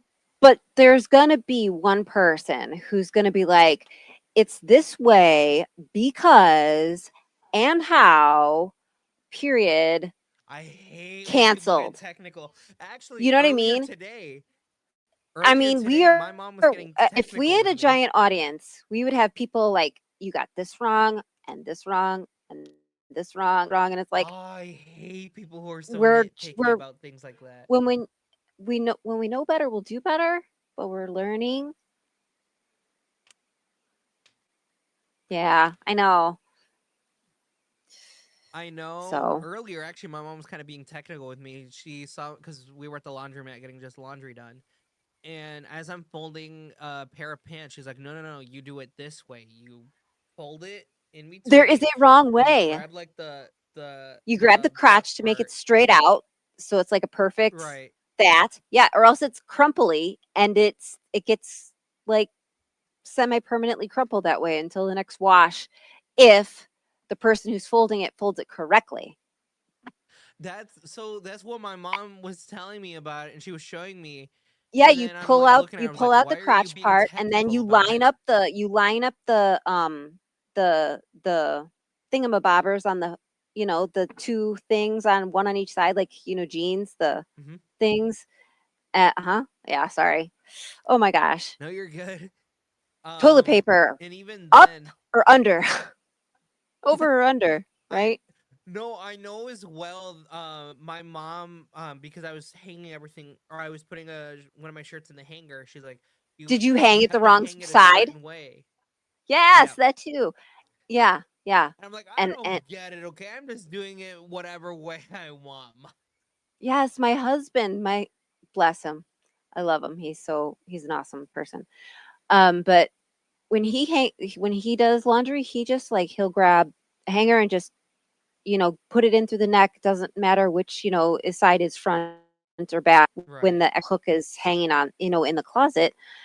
But I'm like, this person, their front gets to be on this side, and yours goes on this side, so you have to hang it from this way, because when you're in your room looking in your closet, it's easier for you to see the front of your shirt when it's faced this way, instead of having to take your whole body and cram it against a wall or a corner to see what Right. your shirt looks like.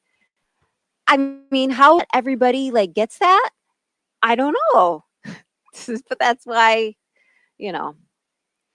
I know for me, I was kind of technical with my mom because I have a lot of shirts, or well, I wouldn't say I have like a few like nice shirts. I have one from Ralph Lauren, one from Nautica. One of them I got from Burlington. The other one I actually directly Isn't bought it at Ralph Ralph Lauren when they were Lauren? on sale. Ralph Lauren. Somebody's Oh going to correct us. There's going to yeah, be one person. They're going to come at one. you. Well, there's someone on there. Cool It's thing though, Ralph when because Lauren. on Spotify I get comments. I got a comment once when I did an Animaniacs themed episode, Anna and Maney. Totally I got a insane. comment where this person said, "As a gay rats enthusiast, I love that there is a 2-hour episode talking about these little guys." I'm like, I know, because we're talking about Pinky and the Brain, or the ship that goes where people call them Brinky, shipping Pinky and Brain. I'm like, why? Oh. I don't even know what ship means. Like I get it, like a super fan kind of thing. Like, oh, I ship Mhm. her. But like what the like I only just kind of put it together, like my own idea based on the context of when I saw it used often. But Right. I don't know. And I've If got I remember correctly, and I'm assuming you're, um, I think you have, I think your oldest, I think, they would probably oh, tell you as time well. out really quick. Mhm. My son has to let my dog out. You can meet my dog really quick. Yeah. Sorry. We tried to hide him. Would you lift him up and just George, say hi to the people. Oh, hi, Oh, George. Hi, bud. hey, hey, baby. Okay, Oh, I thanks. can hear him breathing in there. He's like, Right? Yeah, he's I really got a love both sniff you. pugs and Frenchies for that. Yeah, he acts like he's 10 times bigger. Yeah, um, he's pulled me and knocked me on the ground. I've I that I that's have more a like husky video. behavior there. I have so I have a video where I was videoing something, I don't know, while I was simultaneously, and this is me not being smart, uh, letting my dog out from my stone porch. Um, and I was recording something. Maybe Georgie, this is not how you make friends, because maybe like somebody was walking on the other side of the street, and Mhm. I don't know. I was going to show it to another friend or whatever. This is what I deal with every day. Blah blah blah. But he just like with the strength of like 1,000 dogs, and I just went flying and still recording. Boop, boop, boop, boop, boop, Oh, boop, boop, boop. Oh my! I saw my life flash before my eyes. I was, but anyway, yeah. So, oh. but yeah, he's a good boy. He's a very good boy, but he's very territorial, because we live close to a downtown area, so there's lots of people enjoying, the outside, and he thinks, "What are you doing up in my space? You gonna Right. try and hurt my dad, because he likes my husband more than he likes me." So Well, yeah, I mean, even for me, like our Chihuahua is. Because we have three. We have a Chihuahua, we have a American Eskimo, and then we have a Husky. okay. The American Eskimo and the Chihuahua hate me. Bottom line, I can't even get close to my own mom to like hug her or talk to her. They'll start barking at me. Mind you, the Chihuahua was my dog originally. but then he claimed my mom as his own. Yeah, he moved on. You got yeah, you got pushed out. Pretty much. Yeah. Um, what? What were we even I know talking about? actually. Let me see. I'm kind of going. Ooh, I'm gonna ask. I'm kind of want to go into this. Did you or have you ever had a positive work experience where you've had a guest customer do something that really impacted your day, or even vice versa? Yeah, I mean both. I remember a few years ago, maybe it was before COVID. I mean, wow, it's like you say things like before COVID or after COVID or during COVID. It's so Mhm. impactful. Anyway, no more with the seabird. Uh, Probably in 2019, I was checking out of a grocery store, and a young gentleman, probably maybe around your age, maybe a couple of years older, I mean, young adult, Mhm. was working the register and scanning my items. And at the end, he said, thank you, miss, or did you find everything that you were looking for, miss? And I mean, I'm not really self conscious about my age. If Mhm. if I ever make any like mention of it, it's kind of like a joke. Um, I'm fine with my wrinkles. I'm fine being 45. Um, it's been a nice journey. So yeah. But I remember in that moment how words can hold so much power, and it's always we often thought of words as like powerful as in hurtful, but we think less of words as like like positives. I know it sounds silly, but I mean, really, collectively as a society, we're negative people, you know. But he said miss, and I just was like, I don't know why, but it just made me feel seen, and I I was like, I'm gonna call every you know female identifying person as miss instead of ma'am. Or what I dislike greatly, I didn't want to say hate because hate is just a very strong word. Mhm. Hey. I um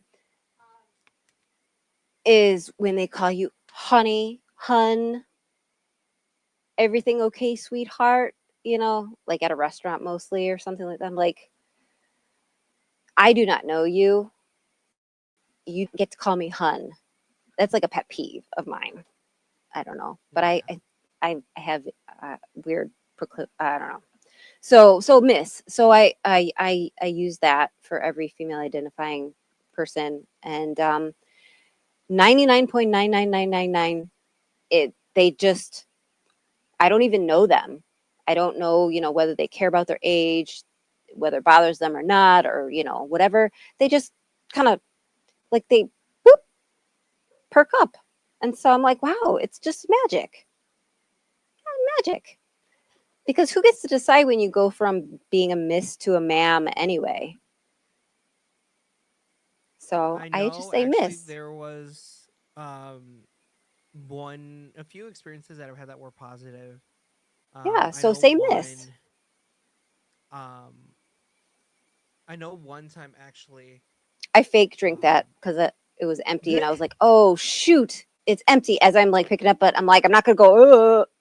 But then I just out myself. So you're welcome. you're good. Um I know actually one this was actually when I actually first started at the hotel where I had transferred into their retail department. I was working at the Build a Bear. I was stuffing these kiddos their bears. I was stuffing their bears for them. Oh, where you put And in thing and it as I goes. Sorry, I just had to. I'm like, no, you're good. ouch. Um I've I'm had sure there's a where horror movie that's made with that situation. I so okay. I it's it's Ah, Halloween season. It's Halloween season. My that's brain, true. I don't, I was like, wait, what? you But I know, know, this is what you get. I I know it. When I worked at, or when I did the Build a Bear, I had Okay. noticed mom and dad, the mom and dad of the kids, they were discussing about how were they going to get their car jump started because it died, the car battery died. Oh. So as I was doing that, I kind of like overheard them. So I turned around and I said, "Hey, do you guys need any help at all, like in terms of your vehicle, so I can see if I can get a hold of someone so they can go to your car and jumpstart it for you guys." So they kind of told me, um, they they told me where their car was at.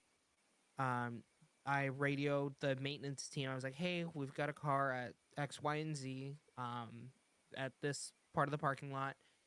Can you guys go with the guest to have the car jump started?"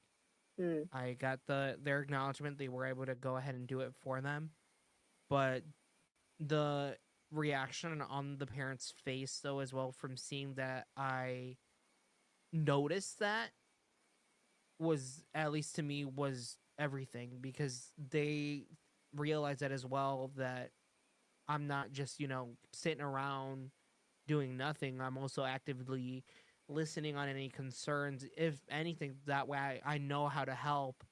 And in that case, I Yeah. was able to take their situation and fix it for them while also providing them good service, entertaining the kids. At the And end, you're though, once they were being about to authentic to leave, yourself. You're being a good human being. because even then, Point. at that day, um, um, at bleh, bleh, bleh, bleh. I can't speak now. I know that day, after they were leaving, because once the car got jump started and everything were ready to leave, the kids actually gave me their drawings, of which I actually still have. I still have them in my, even if they're like scribbles, I don't mind, because even then it Mm, still comes from, they chose to give them to me because I, helped them out in a sticky situation, of which the kids ended up also giving me a hug, obviously with their parents' permission. mm. Um, and and even then, that interaction really, even then, I still talk about it to this day, because it's one of the more memorable moments that I have working in customer service. I know, um, one time I've had a 1.5 year old, um, say, actually, they said thank you to me, which is something I've never heard of a small child of that age. Because normally kids don't start speaking until probably what, 2 years No, old. what 12 to it's about right. It's a range, but it doesn't surprise me that that child of that age would talk and say a couple of words, like maybe two Mhm. words at a time. But the wheels turning in their head to know like when it's appropriate to use certain words, and that this word "thank you" has this type of definition, like of appreciation after someone does or gives you something, that little kidlet had that in there at that age. That's the surprising thing in my from Because my perspective. for me, I took everything in my willpower not to literally start Oh, bawling my eyes out. like, oh, yeah. I got Because a that I got a was like, story. Oh, from like kids, I feel like they can do no wrong at times. Like, they're so innocent and carefree that they can do no wrong. well, Um, they do. They that's can. true. Um, my two are I was like, wait, perfect that is angels. true. I've done funny, weird, stupid stuff when I was a kid. Well, you learn through your failures more than you do your successes. That's true. Um, I, Um, I had a story when I was 19, I worked in a family member's like restaurant, and it wasn't that busy. It was a small town. Um, and one night of the week, we specialized in quick takeout, like, or pizzas and pasta and, fried chicken strips and mozzarella sticks, that kind of thing, right? But there was dine-in section too as well. Anyway, one day a week there's like half price pizza night. I don't remember what day it is, and so it's a little bit on the busier side. Was, and I remember this man and three kids came in, and they were, I mean, elementary age, 5, 7, maybe 8, 9, and I clearly could tell that the gentleman was inebriated, um, but kind of keeping it together because he put in a pizza order. I don't know if he walked there with the kids or drove or any of that nature. I don't know, but the part that I wanted to get to was these, and I was polite and kind and all the things and everything, and I served them for the duration that they were there waiting for their order, but these kids, they knew that there's something off about their dad. They knew it, even though I was pretending like it wasn't, just to not make a scene, a deal, for the kids, for anybody. And it worked, but they had found paper, probably from, the paper table coverings, and they had found a writing utensil and wrote on there and gave it to me right before they left when their takeout order came in. And it was like, really bad writing and misspellings. And it was pretty much like 2 lines. And it said, "We're sorry about our dad. He gets drunk." And I didn't open this until like after they were out of their sight. So I didn't know what are they giving me, like maybe it was something to throw away for them or something. I don't know. And I opened it and I read that, and I had many hours left to work on a busy night, and that I was like, anyway, yeah. So that's a story. With that one, I'd be shocked to to see that a kid would write that at the same time. I guess Yeah, I'm more that thinking of they like what's going on more so at home at the same time, because who knows if dad does that on a daily basis. Yeah, I don't know. I mean, I was 19. I knew what an inebriated drunk person looked and acted like and what their breath smelled like. From some situations growing up myself. But yeah, I mean, the awareness of those kids, and I hope that they're doing well and they're able to overcome the hardships that they had to experience. There's a really good phrase that I'm sure is attached to somebody whom I don't know, and I'm probably going to butcher it a little bit, but it goes something like, it it's not your fault, but it's still your problem, Mm-hmm. right? So whatever situation, past or present, that if it maybe it wasn't your fault, but it's still your problem. So you still have to address it, work on it, overcome it, try and learn skills so that it doesn't become something in your life that prevents you from experiencing joy. I don't know, but I just like that phrase. It's not your That fault, but one, it's still your problem. that's I would say that's a good one as well. That's kind of like Yeah, I a mean, good one to remember. yeah, I tell it to my kids. I tell it to people. I tell it to myself. I mean, it's not my fault, but it is my problem. That I feel like I should start telling myself that more. Yeah. In because I get I mean, anxious all the sometimes we time when do people things come and in make hot. choices where it is our fault. But there's a lot of things that it's just lifing on you. Yeah. Doesn't make it okay. You know, it doesn't make it acceptable to be able to have, this or that, right? You know what I'm Yeah. It doesn't make it acceptable, but it's still something you got to deal with. I don't know. So, I yeah. know in terms of at least more recent news, more I hate to say it, like more political news. I actually Politics. watched this recently.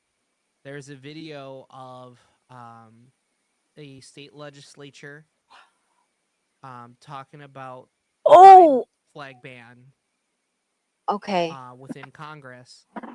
Um, and my thought is more of like I get it. Conservatives, for example, they don't want flags What like state? American flags to be burnt. They don't want wh- us burning down burning American flags or desecrating American That's flags. how you But that's what you do when a flag is no longer appropriate to fly. You burn it. Like mm-hmm, there's an appropriate way that it's done in a ceremony, and it still doesn't touch the ground, to my knowledge. But that's how you dispose of. I mean, my son, the one that took my pupper down, he is an Eagle Scout. So we went through the whole, Cub Scout, Boy Scout thing, and about taking care of the flag and patriotism and duty to your country, et cetera, et cetera. And yeah, they would do flag collections to be to take them off of people's hands so that they can be disposed of appropriately, which is burned. Sorry, side tangent, but it's no, you're like good. some people, I mean, I don't know everything in history and law and everything, so there's gonna be times where I'm gonna be eating my words, and hey, I will. Yeah. But This what I'm sharing here is a okay, recent TikTok video with the Tiki Maxine Talks. Dexter, Democratic legislature from Oregon. She's a Dem from They did Oregon. rise to oppose. Is it Oregon or Oregon? I forget which is the correct pronunciation. Or Oregon, like origami, but Oh. Oregon.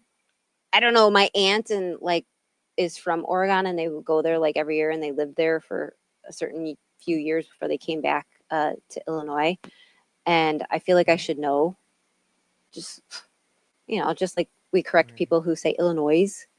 No, S is silent. That's true. Or I don't I know. still Just correct people when people say Illinois. yeah, I do. I mean, unless they look scary, then I don't. Right. I don't. But yeah, I think Oregon. I grew up with Mhm. Oregon Trail. This game on That's what the I big grew up giant hearing as box, well. computer box, and it was like blacks with green. I mean, they brought it back out again and repopularized it. So I'm sure the kiddies, the young demographic out there, has some, you know, idea of what I'm talking about. But yeah, so I mean, Oregon Trail. Maybe that's how you say it. That's how we're gonna say Yeah. it. I know the So okay, representative so she's does. from Oregon. Mhm. She's defending the right to display the pride flags in U.S. military facilities. But this is the video. At least this was posted by Pink News about a day ago. As for 1 minute. Thank you, Mr. Speaker.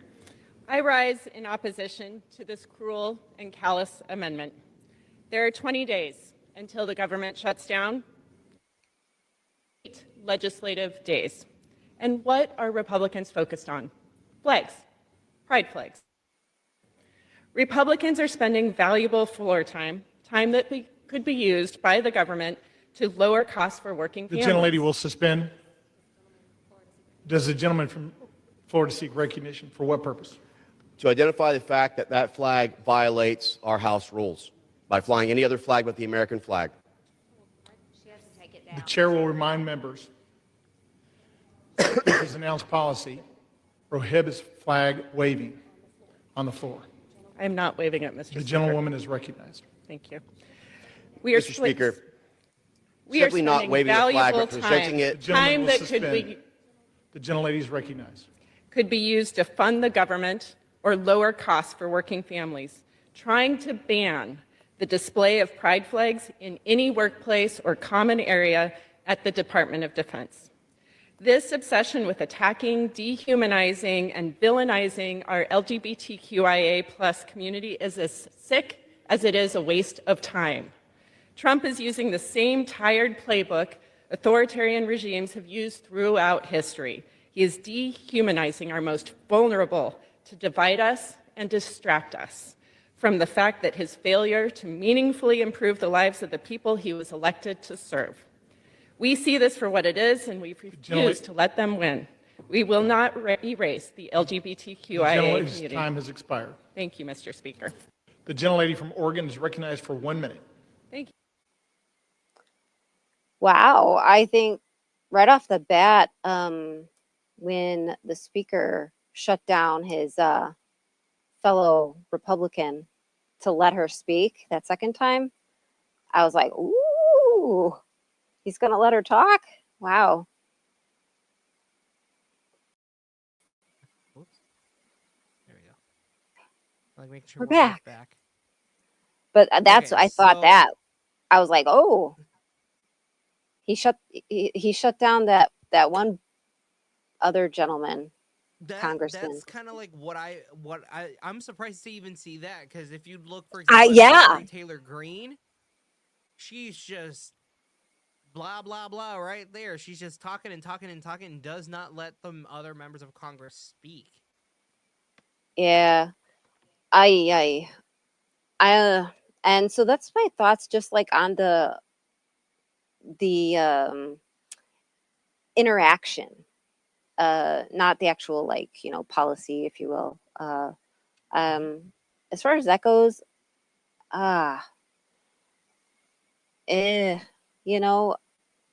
it's kind of like, it's not a good example, not the greatest example.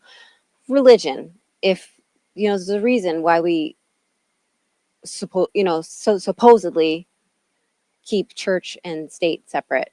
And I feel like if you recognize one entity, you have to recognize them all, and Right. I see the slippery slope of, it's like, so I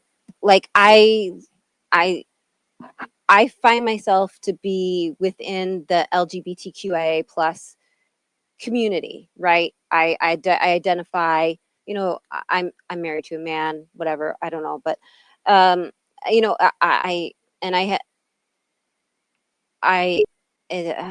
it's just so yeah. I think I'm just needing to get used to being able to talk about things like this, because sidetrack, the discourse in our society the last couple of years, like you couldn't have a conversation. You're like, we've learned to be more afraid to say what we think about things. So I'm kind of like adjusting to that. Like, that's the purpose of the podcast, is to, like, bring up a subject and kind of like give our opinion on it too, or like how we feel about it. So goes against what, like, we've been told as a society lately, if you disagree with people. 'Cause So I even don't know, then, but I really don't believe, though, that, at least in my opinion, it's really just disheartening to see that that's being prohibited. Like, for example, the pride flag. Like, for example, we have the American flag on the flagpoles, flying at full staff, for example. There shouldn't be any exclusion to another flag, kind of like you said, in terms of that religion topic. So that we should still be flying. In that case, if we're flying one flag, we have to fly the remaining flags. Am I right?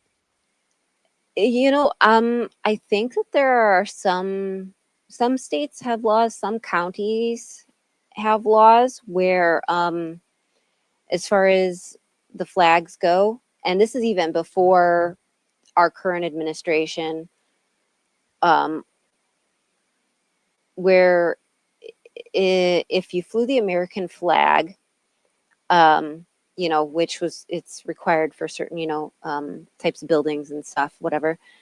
Uh, if you want to display another flag, like for example the Illinois flag, it has to be lower, like not half staff or any of that kind of stuff, but it Right, like but underneath the, yeah, for it cannot example, be higher. underneath the other It flag. can be on its own flagpole, but below, or it could be on the same flagpole, but below, I think. So different Mhm. states and counties have their own, jim jam with that sort of thing, and yeah, so it's really hard to make that kind of like a federal thing or whatever. But um and I think the LGBTQIA plus flag is beautiful. I stand, I support, and all the things. Uh, um, and it's sad that um, I don't know, just yeah, that people are arguing about flags when there's other things going on.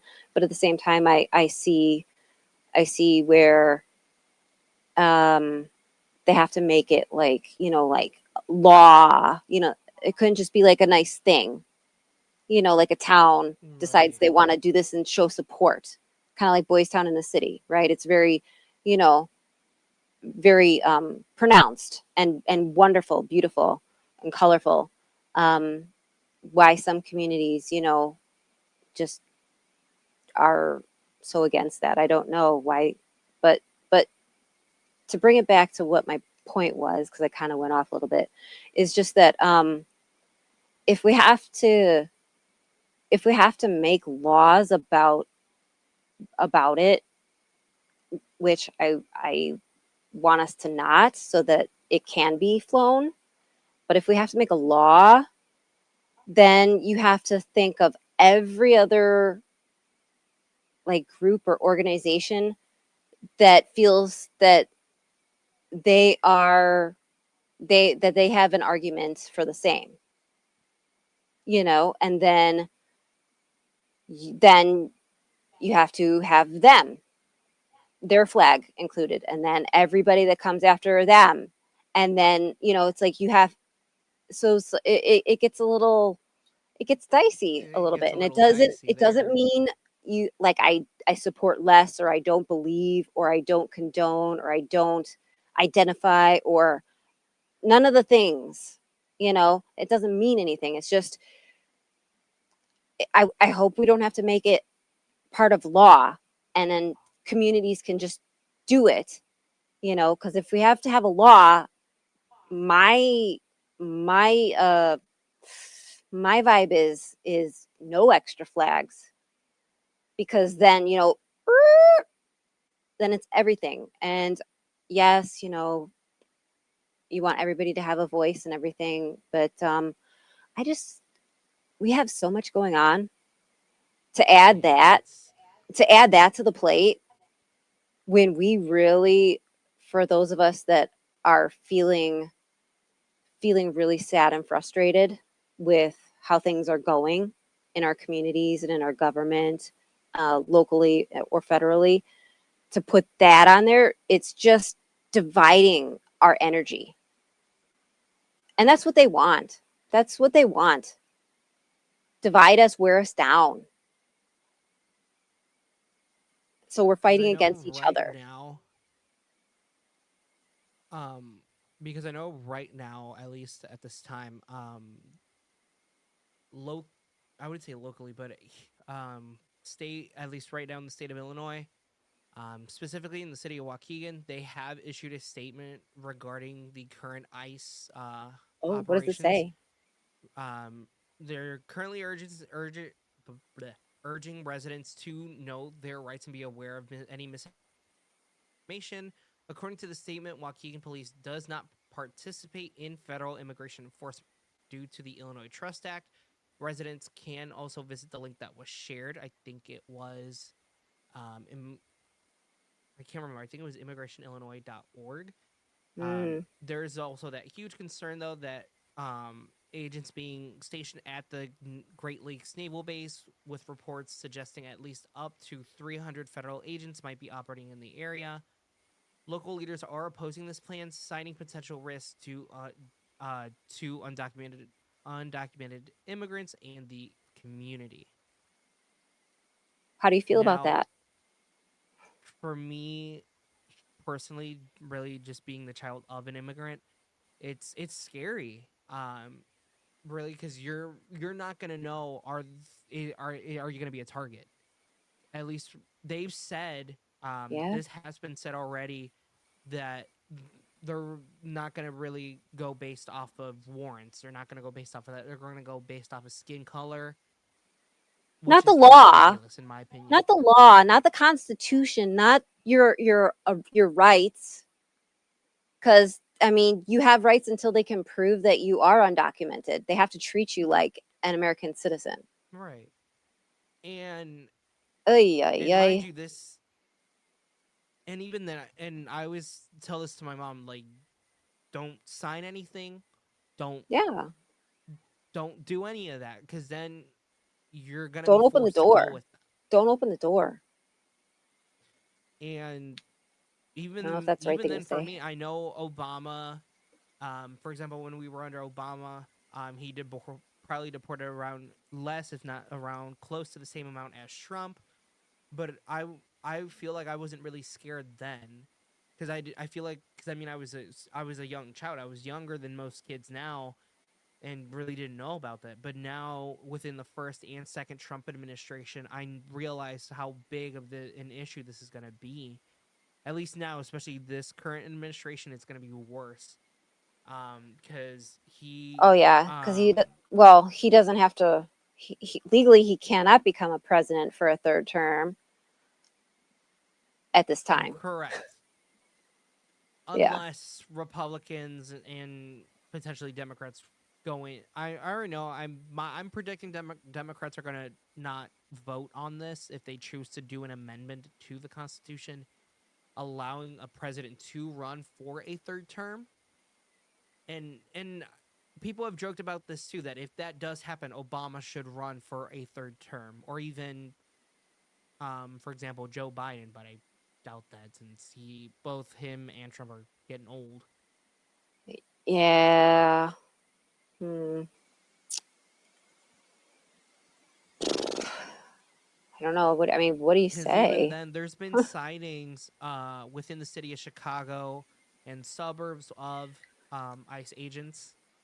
That brings to mind a couple weekends ago, there was supposed to be a celebration of Latin heritage or something of that nature, and they canceled it Mhm.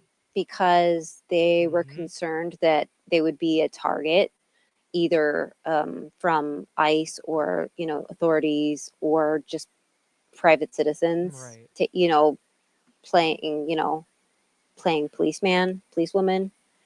And I was like, wow, every day it's something. And you're just like, whoa, this is real world.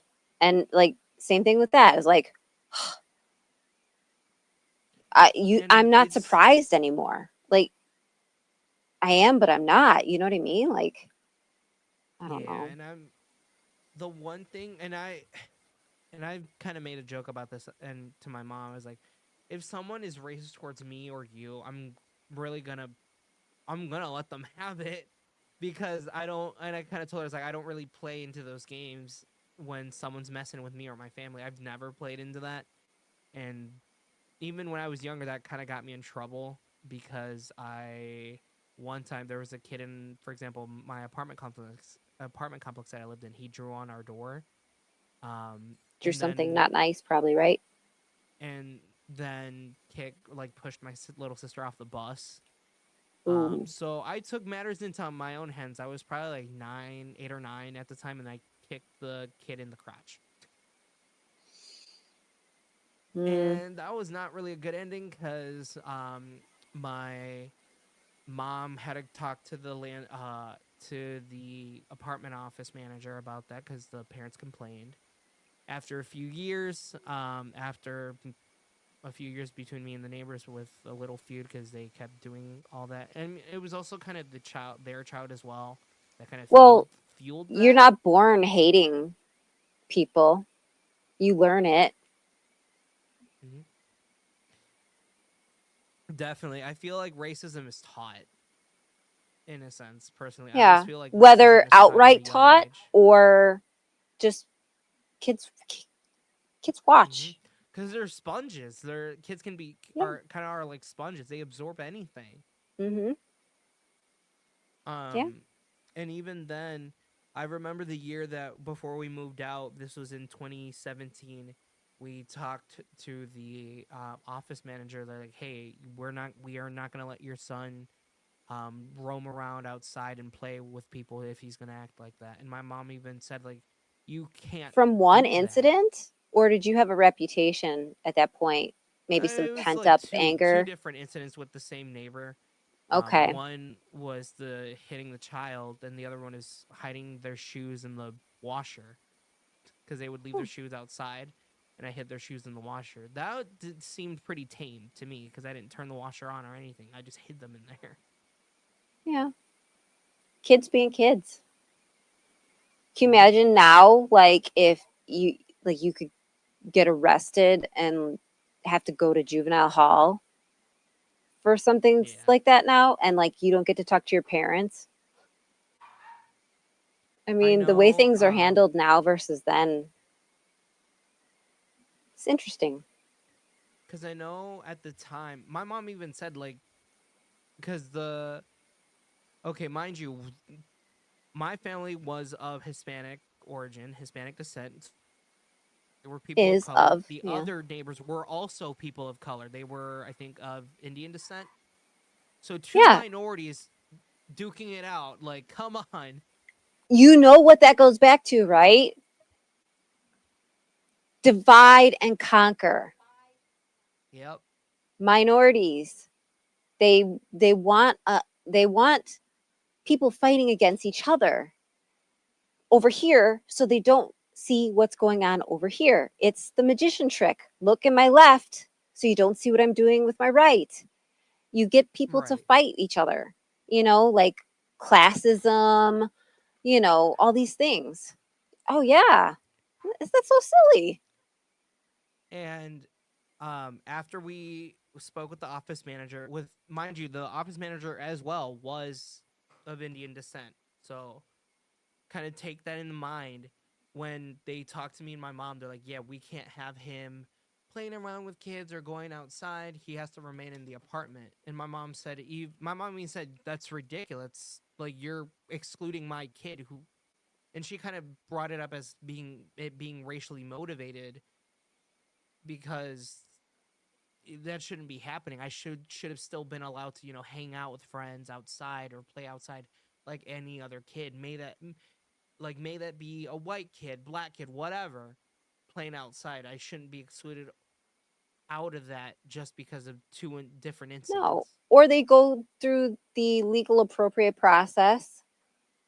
I'm not saying it's okay, but like Right. yeah, go They through could the have done it steps. differently. You don't want these people here, go through the appropriate steps, do it legally, and then yeah, I mean, ugh, Because even then, we bummer. ended up just moving out, giving them their keys. My mom hated that complex anyway. Oh, Um, it doesn't and sound like then a very nice place to be. we lived in Grace Lake 2 years. We loved it. Um, one apartment complex, we had the apartment manager there. We'll jump into that in a second. We're gonna take a short pause real quick, and we'll be right back. Right now we're cooking with steam. I'm borrowing my son's thing. Mm-hmm. I don't get out much. I Um, use that often. I'm like, oh, I don't get out much. I honestly, I'm always at least I'm always home all the time. I don't really go out as much either when I'm not working. Mind Yeah, you, and where you know what? I'm, at People least think right now, too, they say like, don't you Mhm. feel lonely? It's like there's a difference between being alone and being lonely. People don't Mhm. understand that there's a difference. Like if I like being alone in my safe space, chilling,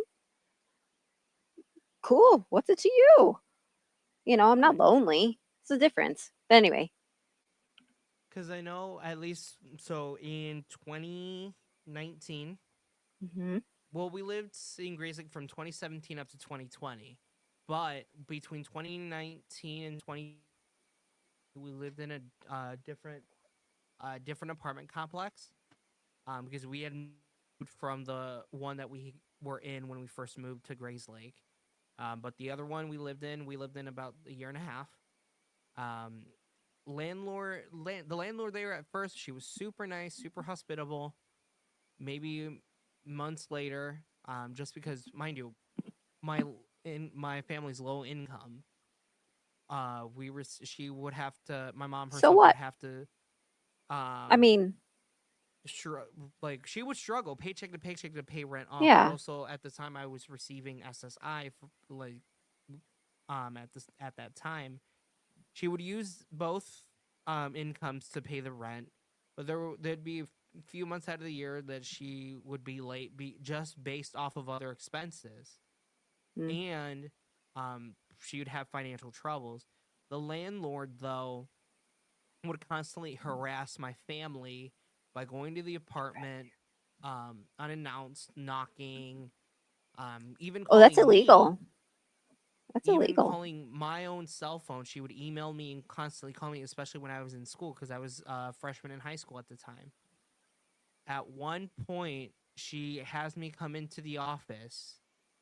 At that point, they were like renovating or whatever. So they're using an actual apartment. So they go in there. She takes me with her into a different room, closes the door, and we talk. But I had to report that to my mom, like, hey, this is what happens. Landlord had me in a room with her alone for a good few minutes, talked about the rent. She's like, yeah, she wasn't supposed to do that. She should have called me. I'm the one on the lease. I'm the adult. Um, After Hmm. that, she just kept harassing us by constantly calling, knocking on the door, even walking around and see into the patio door to see if we were even That's home. harassing. Yuck. At one point when I was talking to my mom about like because mind you, parents who speak like for example who speak, let's say, Russian, Spanish, whatever, the kids are the main translator. That was Hmm. in my I've case. So I would translate to my mom, and the landlord would go, "Oh, she speaks perfect English. You don't got to do that." I kind of oh, look at her. I'm like, she's just tricking ya. Just she's faking it.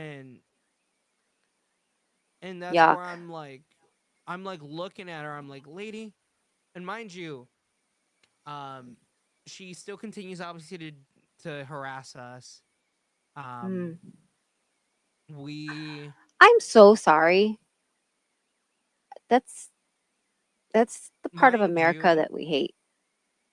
We want to fix. then mind you, the lady she was a Slavic woman, so she was a minority as well. And I'm like, what the heck? Yeah. I only know that because I looked into her. I researched a lot about her. Like after we moved out of the apartments, I She looked made her up. that much of an impact. So I looked her up. My mom, even then, she's like, "Yeah, you should have." She kind of got on me because I had deleted all the emails and everything. Because I Uh, do that. I don't know why I shouldn't have done that. Because she's like, "You should have saved them." Because I was about to open a pursue lawsuit. pursue other. Yeah. Mm. Um, I and even to this day, I only have one email is that is remaining on there that's saved. But other than that, my actually, and I don't know if this is legal or not. or whatever. But I remember one time I wrote a review on their website like, don't rent from here. Owner landlord is racist, blah blah blah. But it was within months before we left, so we were still in the apartment. She comes in. She first calls my mom. She's like, "Hey, can you come to the office? Your son left a review." And even my mom's like, "Yeah, you need to delete that." I'm like, "No, I'm not going to delete it. I have a right to post Hmm. my opinion about said place. She cannot silence that." I think the only legal thing would be the website that held the review that you left. If they have in their like their contract that nobody ever reads on anything before they Right. click submit, okay, probably has like a age minimum, to be able to Yeah. have an account or whatever, to be able to do that. So Because then that would I be know that would be where I would I look. did one on, I know I did one on Google and I did one on their site. The Google one is still up. I know the Google one is still up, so that one I can't delete. They physically can, I just can't. But even then, I'm like, there's no way that in America you would have to get told, oh, delete. You got to delete the review because that's gonna ruin my reputation. And I'm like, and at the same time, Oh I'm like, no, good. no. Yeah, no. That argument doesn't hold. That argument doesn't hold.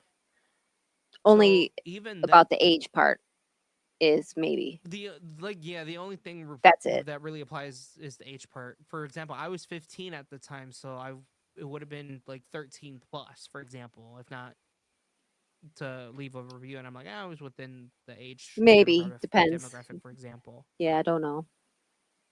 But even then, Hmm. it's still kind of crazy to really think about that. Yeah. And even then in America now, it's real crazy. Like for example, going back or veering back into the immigration topic, where I live, we have landscapers and gardeners come out to maintain the properties because we live in like a communal area. Mhm. So landscapers come out, and my question all the time is like, what are Americans gonna do when ICE rounds them up, deports them? What are they gonna do? Where are those jobs gonna go?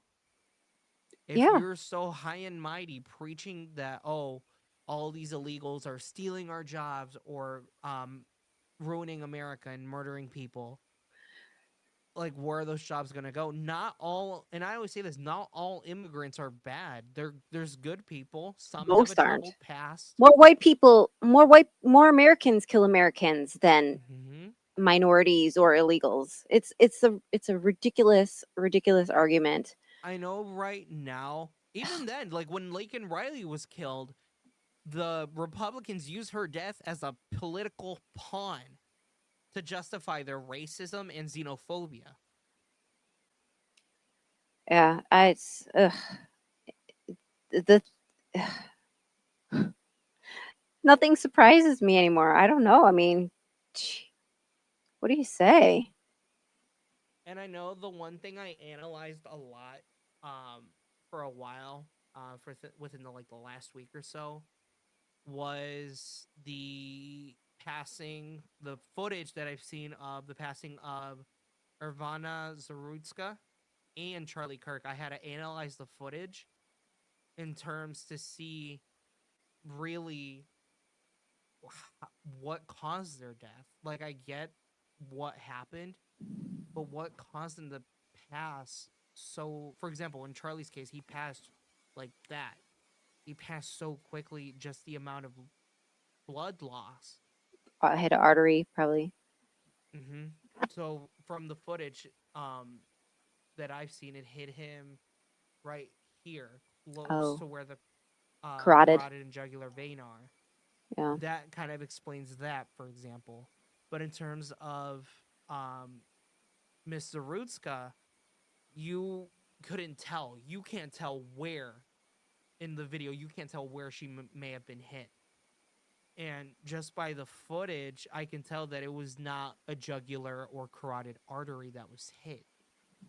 Because I looked at the two colors between, blood.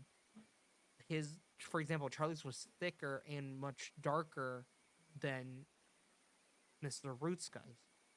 So now I'm still questioning more of like the bodily autonomy for that or the science behind that. I've looked I've even looked at like medical professionals like breaking that down as to why that could have happened or how I guess science explains that, I guess.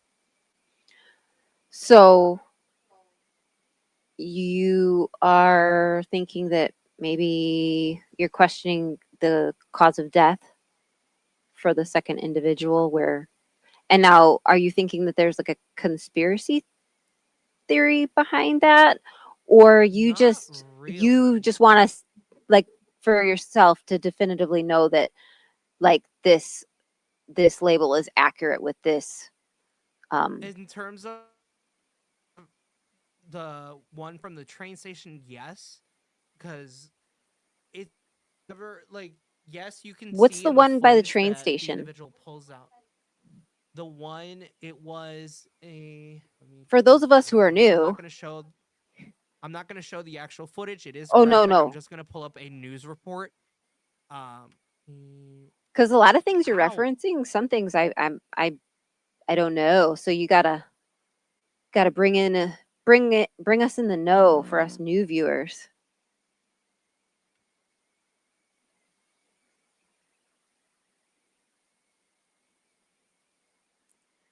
But so if you are questioning, you think that there's a potential that there's a different reason why that In turn that I love conspiracies. Like I have so many conspiracy theories about things, and they go like far this way and they go far that way, and people are like, "Are you or And I'm like, "No, this is just what I think. Like you're not all this or all that." I don't know. Anyway. because I'm looking. This is an article from the New York Post. So you can see, like, obviously, you can see the moment where Irina Sarutska is like, you can see she looks back in fear. So she's got her mouth over her or her hand over her mouth. She looks at the individual who does this to her. Like, while she does not, obviously, it appears though that she just may not know. I guess she probably didn't know that she was stabbed until after she collapsed, because in the longer graphic video you see her collapse, Okay. but in this video that I'm like kind of like scrolling through and piecing together some stuff, you can see the individual. Let me like I'm playing it for reference on my end. He gets up, and I know in the security footage it is seen he pulls out a knife. I'm assuming maybe like a switchblade, opens it, he's fiddling with it.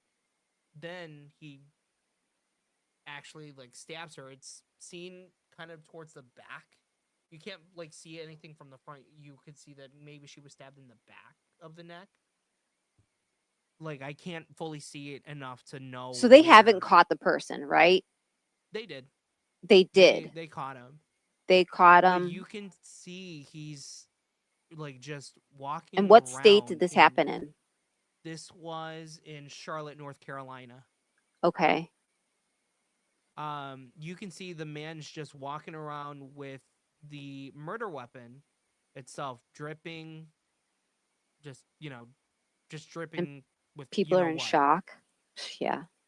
Yes, but here's the thing: nobody that was seated in that area got up to help her at all, which is what people are upset about. Nobody helped her until after another passenger ran to that area and actually helped her out. And what you're supposed to do, and with that kind of wound, any kind of neck injury or wound that's within the neck area, you're Pressure. supposed to apply pressure to it. Even like, let's say if it's on your leg, you have to tie a A tourniquet. tourniquet. Yeah. They even do it in the movies. But even then, it's still shocking to really see that. So I've got let me something to see. add. Mhm. There have been psychology or sociology like studies and things done and that actually has a label to it. I'm having a brain moment where I can't remember, but they did experiments where everybody was in on it except for one person, Mhm. and they would put them in a funny situation and see how they responded. And there were ones done, for example, where there was a life and death situation, and the person who was like in distress was an actor, and everybody else was an actor except for the one real person who didn't know. And in the study, it was like a really, really high percentage more times this happened than didn't, where the the the person that did not know this was fake, when they see that everybody else is just staying where they are or not doing anything, Mhm. more than not, they are afraid themselves to go against the norm, the status quo, if you will. And so they don't speak up, they don't get up and help either. And these, some of them, were like, mothers, caring, compassionate humans, but sometimes psychology and like does weird things. I forget what that, there was a different study where the shocking thing where the person who has to push the button and shock the other person, but the Mhm. other person's acting. But because somebody told them they have to do it, and they keep listening to what they're told to do, and so they keep pushing the button, even though they know that the voltage or the pain or the whatever is going to potentially cause a life or death situation because this person has a certain ailment. Because somebody's telling them to do it, they keep doing it. It's so interesting. Like, now I'm gonna have to do research on that so I can write down, what those studies were, and more about them, because I mean, yeah. So the individual that was killed was Ukrainian refugee Irina Zarutska. Hmm. So in the video, it says slaughtered Ukrainian refugee Irina Zarutska looked up at her killer with terror in her eyes after he repeatedly stabbed her with a pocket knife as no light rail passengers came immediately to her aid, according to disturbing newly released surveillance footage. The new extended clip from the August 22nd attack at the Lynx Blue Line train in Charlotte shows the 23-year-old cowering in fear and covering her face with her hands after the shocking unprovoked attack, allegedly carried out by homeless repeat felon DeCarlos Brown Jr. So he Zarutska did not might come know into the her. U.S. and This is no just complete total stranger. random violence. It's a complete unprovoked Not that attack. any is okay. Wow. So my question though is why? Just why? Why? Why? I'll tell Hurt you why. somebody that I'll tell you why. Why did this man do this? Mhm. Allegedly, uh, because we have a poor mental health care system Yep. in our country, and uh, we ruined asylums by doing experiments and illegal things and deplorable conditions that government. Thanks, Geraldo, too. By the way, uh, you'll have to look into that. It's a reference to I'll have something. to, yeah. Yeah. So they shut down these things, and they should have been, fixed, not just cheat closed. Now they're either in jails are holding a lot of people with mental needs, or they're on the streets. And we have no care system to help a lot of these people. Uh, and that's, I mean, that's why I Because think. people are saying as well as that the individual who committed the attack may have been suffering from some kind of mental illness, for example, schizophrenia or anything like that. It's not 100% known what he was going Yeah. through, but Hmm. it's suspected that that's what caused him to attack. Yeah. I mean, allegedly, but yeah, Totally. I mean, they say we only understand what percentage of the human brain? Very, very small. Hmm. Like it, as we're trying to learn so much more about it than what we know. Um,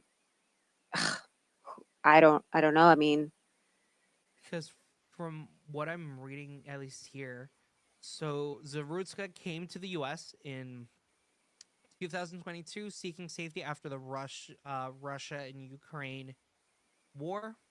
So after Russia invaded Ukraine, she is seen pulling up her legs, which can be seen spattered with blood within the video that is attached to the article.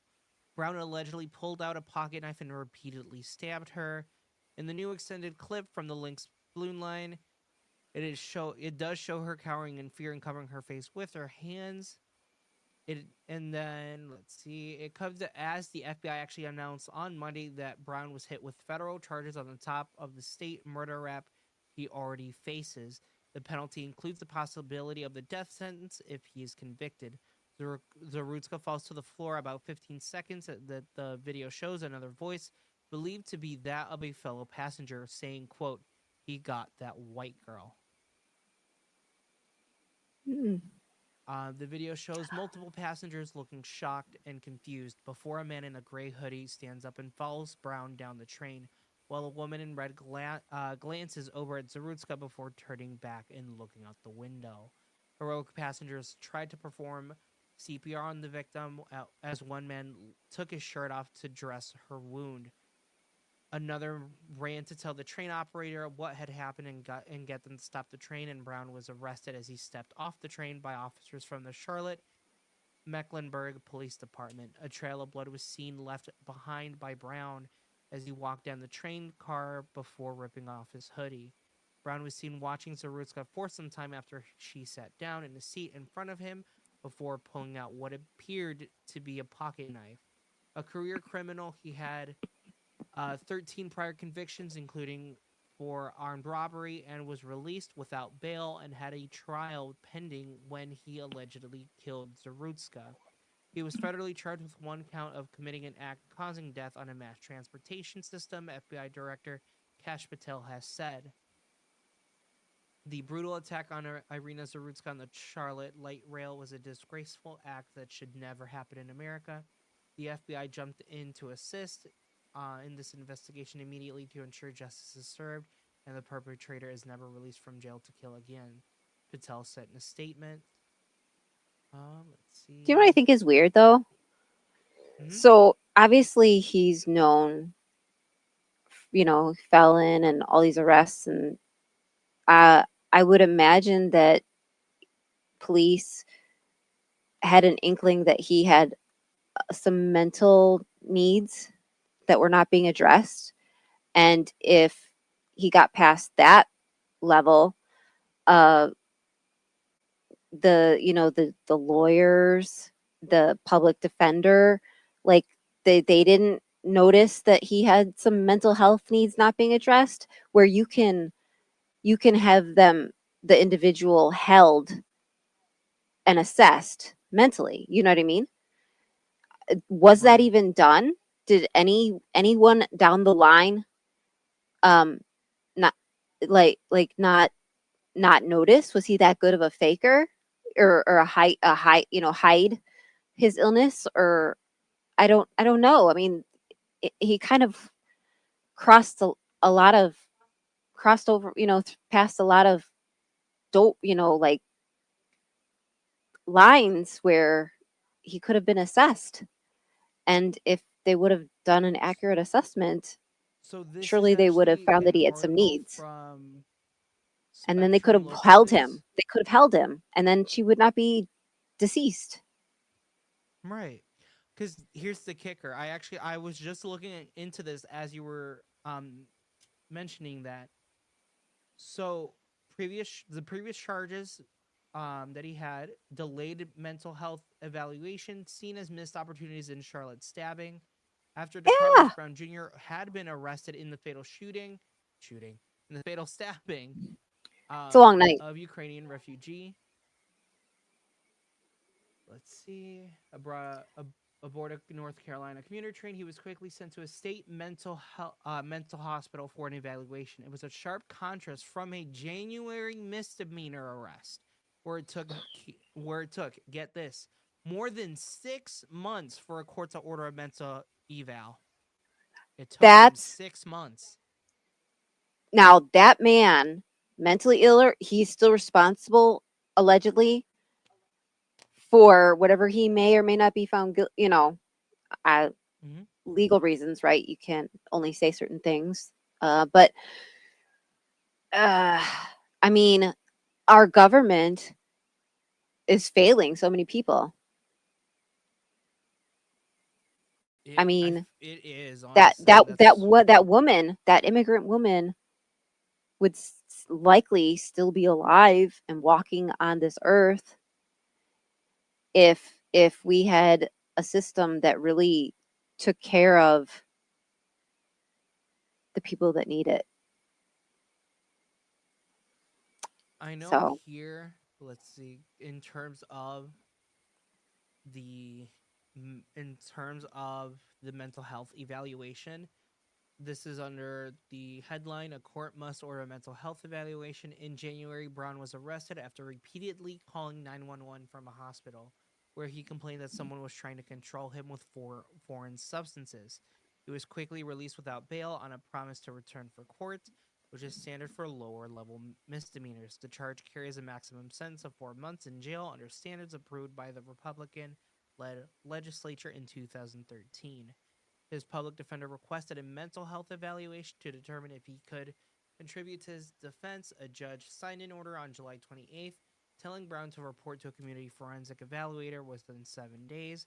It is unclear if Brown went. Court records show that after the train stabbing, the evaluation order was canceled without being finished. oh, then it probably wasn't done. Mm-mm.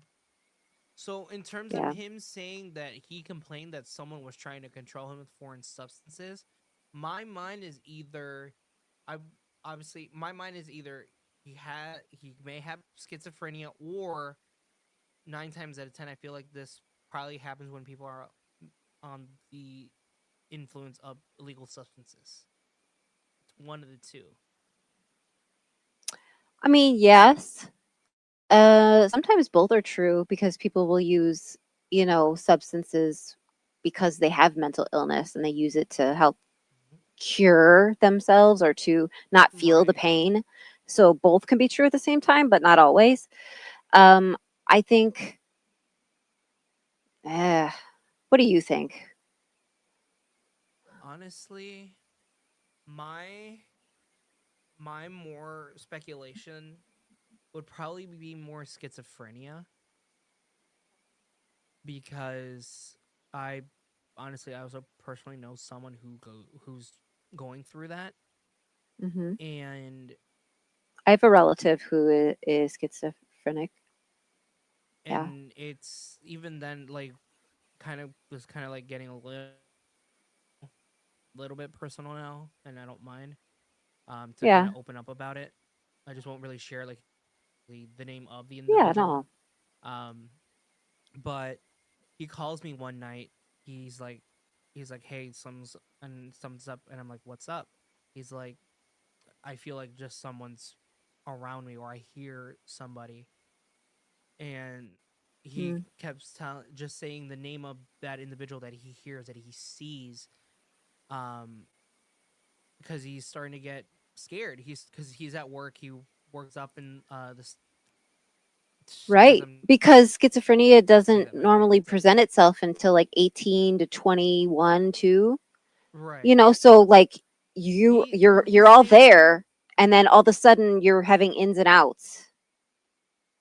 right, because he's I saying that he's can't, had it for a few years.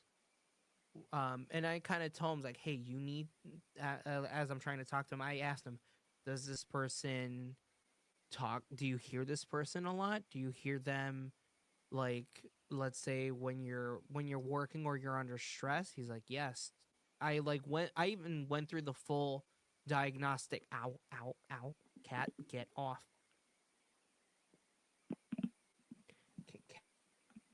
Can you get off? You're making me not finish my sentence. Get off. Go. Right. Out. And they hit the mark, didn't they, on Go. all of them?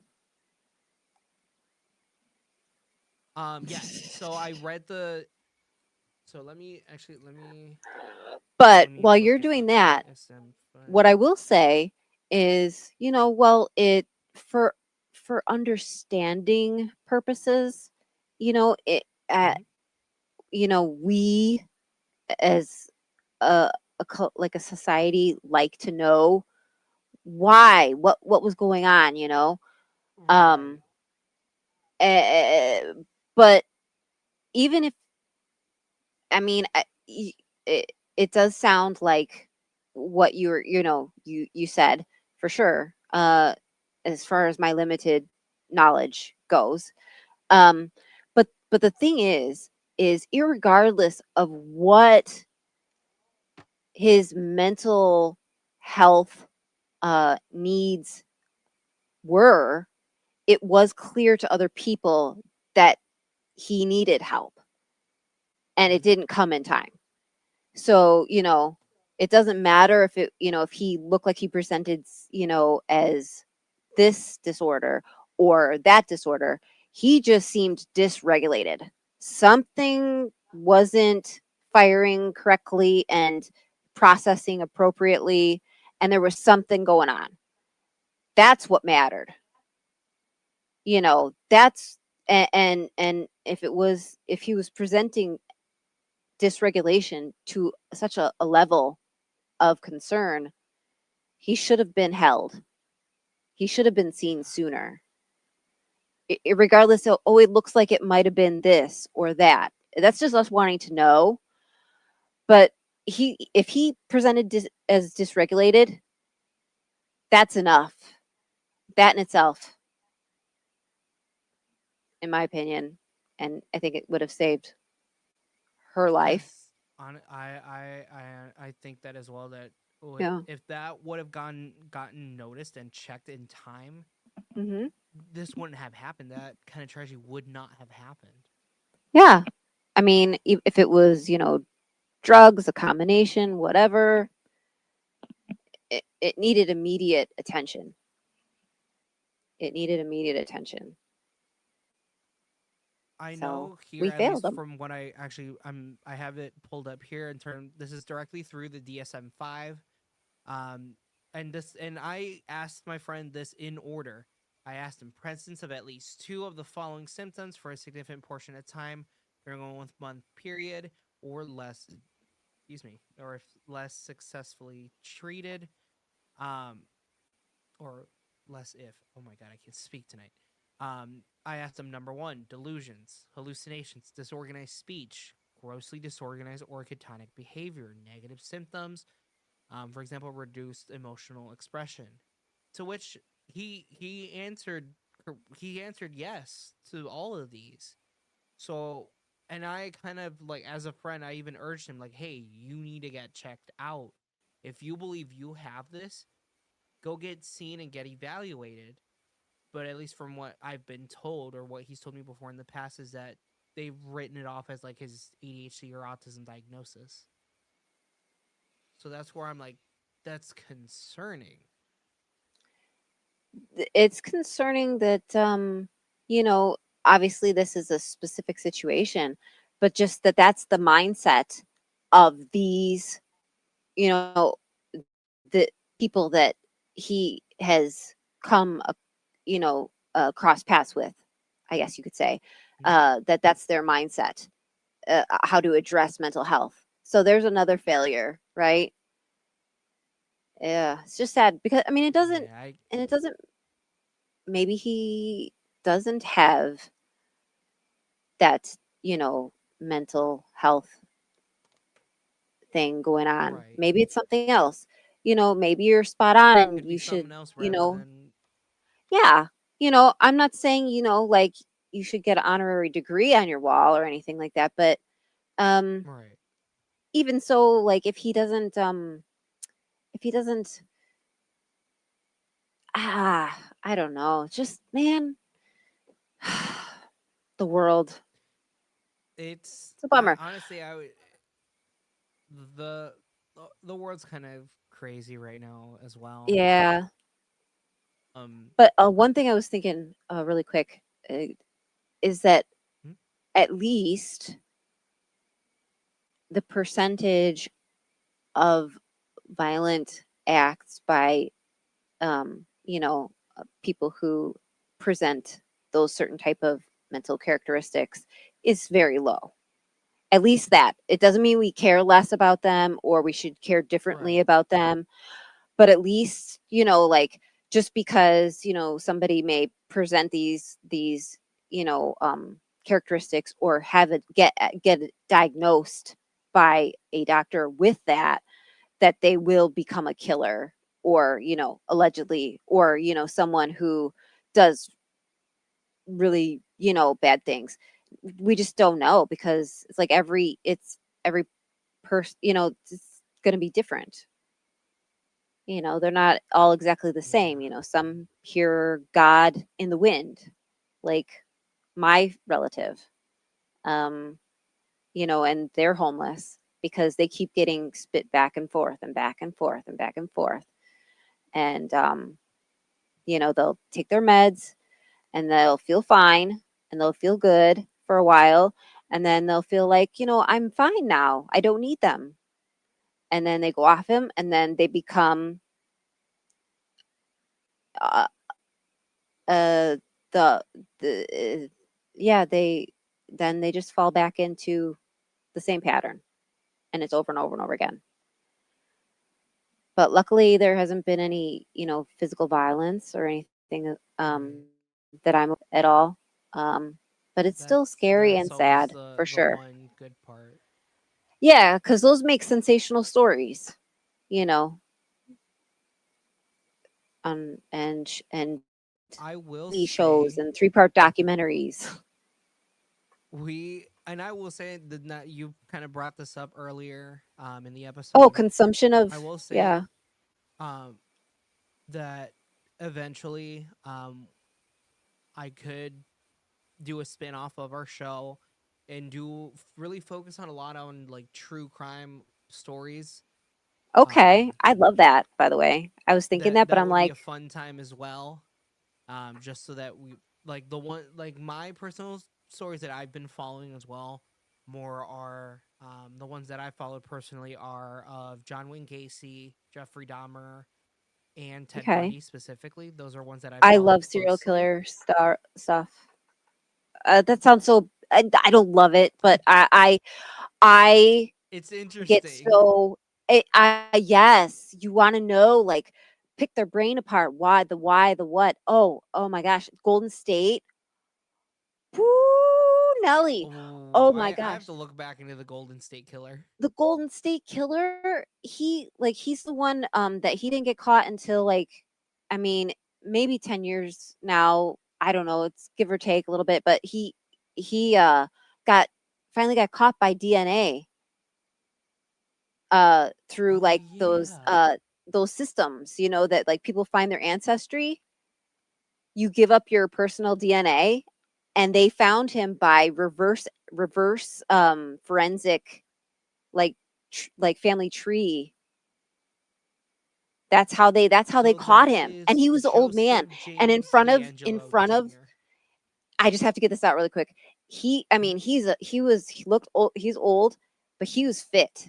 But when he went on trial. He took trial, and he come out in a chair and look all frail and everything, and stuff to try and get empathy, sympathy from the jury and public.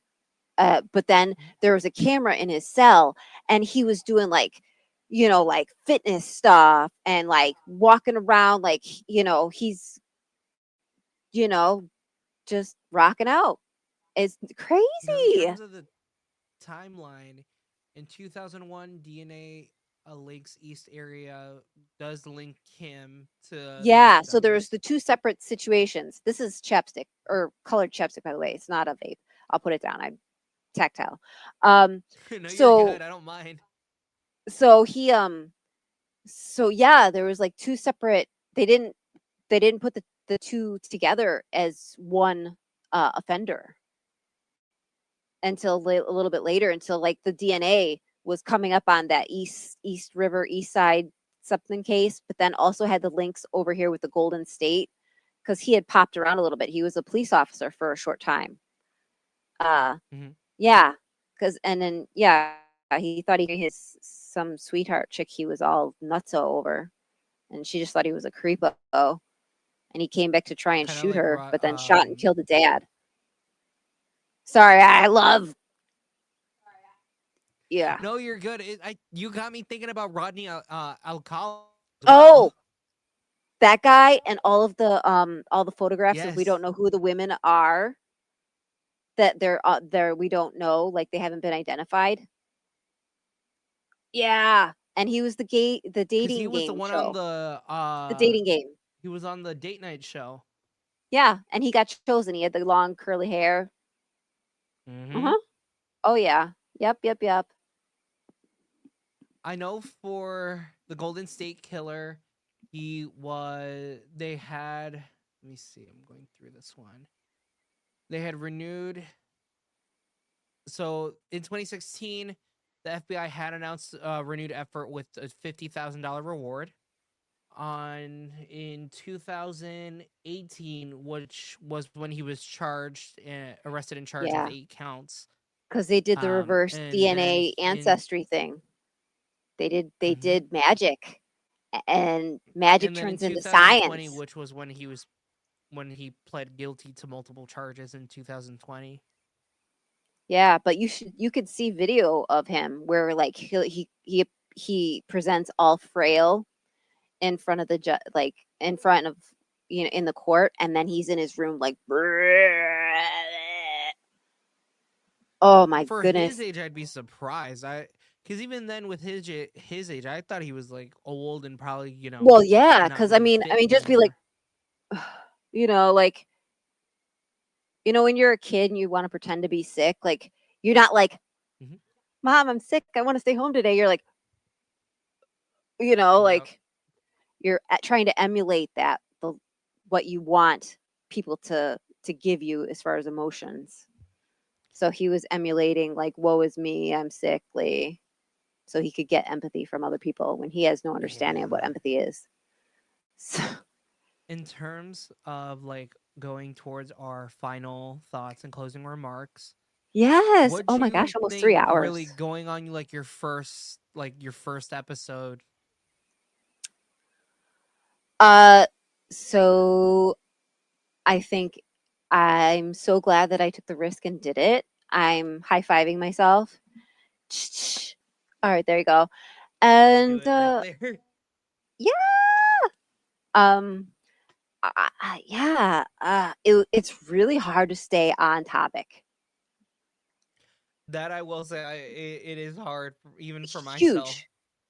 And I'm like, oh, well, there would need to be another podcast for that. And I was thinking about that when we were talking about crime stuff, but I'm like, I'm just, you know, uh, a side, just whatever. And then you said it as we're like both like really engaging, and I'm like, cool.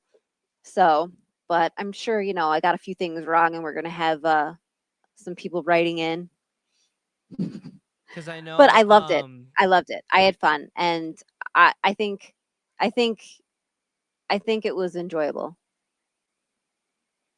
because in terms of future episodes, for example, would you consider doing this again in the future? No, what? What? Gotcha. Yeah, absolutely, absolutely, I was absolutely. like, wait, what? There's a reason why my work hired me. Okay. Um, that is true. But even then, it's like, because even then, I always ask that because I feel as though personally, the people that I've tried getting on, it always doesn't stick. So as Well, long you'll as figure it out when I block you and you know, block you on every social media as soon as we get off of this thing. that's true. Ghost ya. I think that ghosting, I don't know. Maybe there's some cool new term for that now. Yeah. But absolutely, 'Cause yes. even then, I No. know, like, sorry, go ahead. Oh, we take turns interrupting each other. It works out. I think we're both just very like, I don't know, excited and engaged. I don't know. It's just good times. But yeah. So yeah. I'm 'Cause sorry that it's fun to, doesn't work out for you in the past, but I don't know why. 'cause, But now here I am, like, so I always it say, like, doesn't I look matter. for energetic folks and want to, want to, especially in this new format that, for example, that Spotify is doing, since we host our podcast on Spotify. Since they have that new video format, I always say, like, Mm. hey, I always say you have to be comfortable in a way if you're doing audio or video. Just because in certain circumstances or certain platforms, Hmm. the mainly Spotify, that's where the video um format will be shown. All other platforms, that is when they will do the audio only. Um, so I would say, as long as you're comfortable and are able to attend some episodes, cool. Because we don't. I usually do some solo episodes, some solo, and then I always say, hey, do you want to join me on this episode? That's when we'll arrange a time. I'd Just because love I'm not. to Oh, like talk about like a like one true crime case or something like that, or like one that's serial what I would killer. say, because especially since we delve into so many different topics, hence the title of the podcast. Um, we delve into so many different topics, kind of like how we did tonight. Yeah. We can dedicate episodes to certain topics as well. So, for example, we'll Yeah. dedicate one for, even for example, for like John Wayne Gacy. I know there's a lot about John Wayne Gacy as well that we can go over. In even Yeah. then, for example, when we We have could just watch like interviews other to people's do, sorry. when Yeah, we have interviews interviews. to do, you can always participate in them as well. Write any You'll questions, let me and those will be talk? asked as well. Mm-hmm. You let me talk to the people? Yeah, Oh. because even then, it's like, I know the two upcoming ones potentially that would be coming up. Now I don't know this 100%. This is just more of speculation right now I of could what just would I happen. could ask questions and then you could like cut in to the interview. And it's Yeah, like totally because different even like then, background and lighting and because especially, different audio. yeah, because especially in this case, it'd be, for example, with our local police chief here in the city of Waukegan, or the governor JB Pritzker. So I'm still waiting on responses from both parties. So once I have more information, then you and I would be in talks about that. Um, just because we're still working on that as well. Mm. But really, I would say you and I would make a solid duo for that. Um, Hi, cat. I got my cat again. She's, oh well, no, Okay. this is a different cat now. Huh? Beans. Finger beans. Oh yeah, she's got the beans. Beans. Yeah, I think I can tolerate you. I've got my cat on my arm now. Oh, is that what that is? I thought it was a raccoon.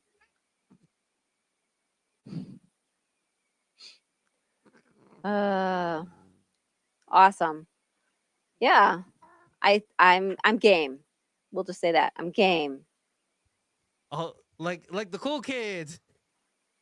No. Or wait. 6'7", 6'7". Oh God, no, no. Actually, okay. Kind of like stealing you for another another 2 minutes. Um, Okay. I've had, I've actually had people tell me, like, when I was working a few days ago, they're like, "Oh, I want to put my Magi name as 6'7". I'm like, "What does that mean?" They're like, 6'7", and I'm like, again, what does that mean? I'm old. I would Six say I'm seven. old because I'm 20 years old and I don't know many of that, all of that lingo. And even my coworkers start saying it. I'm like, what does that mean? Then the kids start calling me, "Oh, you're 6'7". I'm like, Uh-huh. huh? I don't know what Do you know is at all, and 41? kids are just spewing random. Do you know No, 41? not even 41. I don't know. Sorry, my son. Because I'm wanted- assuming it's like a player number, maybe. I don't know where these things originate. All I know is that they are things. They're like, it's like to get someone else to say it who's not in the know, aka old Right. like me. Just like the whole skibbity thing, it's crazy. Yeah, that's stupid. So yeah, I get lots of people saying, "Can you say 6'7"? Can you say 6'7"?" And I'm like, Oh, jeez. No. and I mean, the only one worse thing, I'm kind of like putting some tiny innuendo here, where instead people are gonna start saying 6'9". yeah, good thing they're just wholesome kids, you know. Yeah.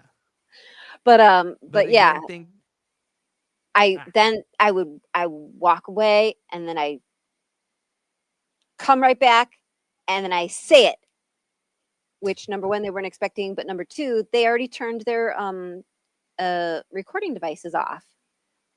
that's true.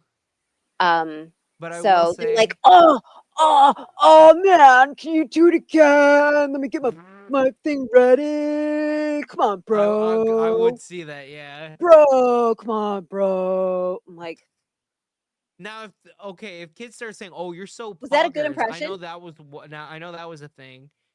Saying someone was poggers, and I'm like, what?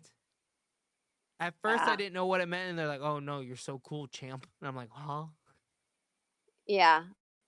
That doesn't sound convincing to me, actually. If I were to You kind of, should definitely ask your kids about that. Be like, "What does this mean?" my kids don't even talk like that.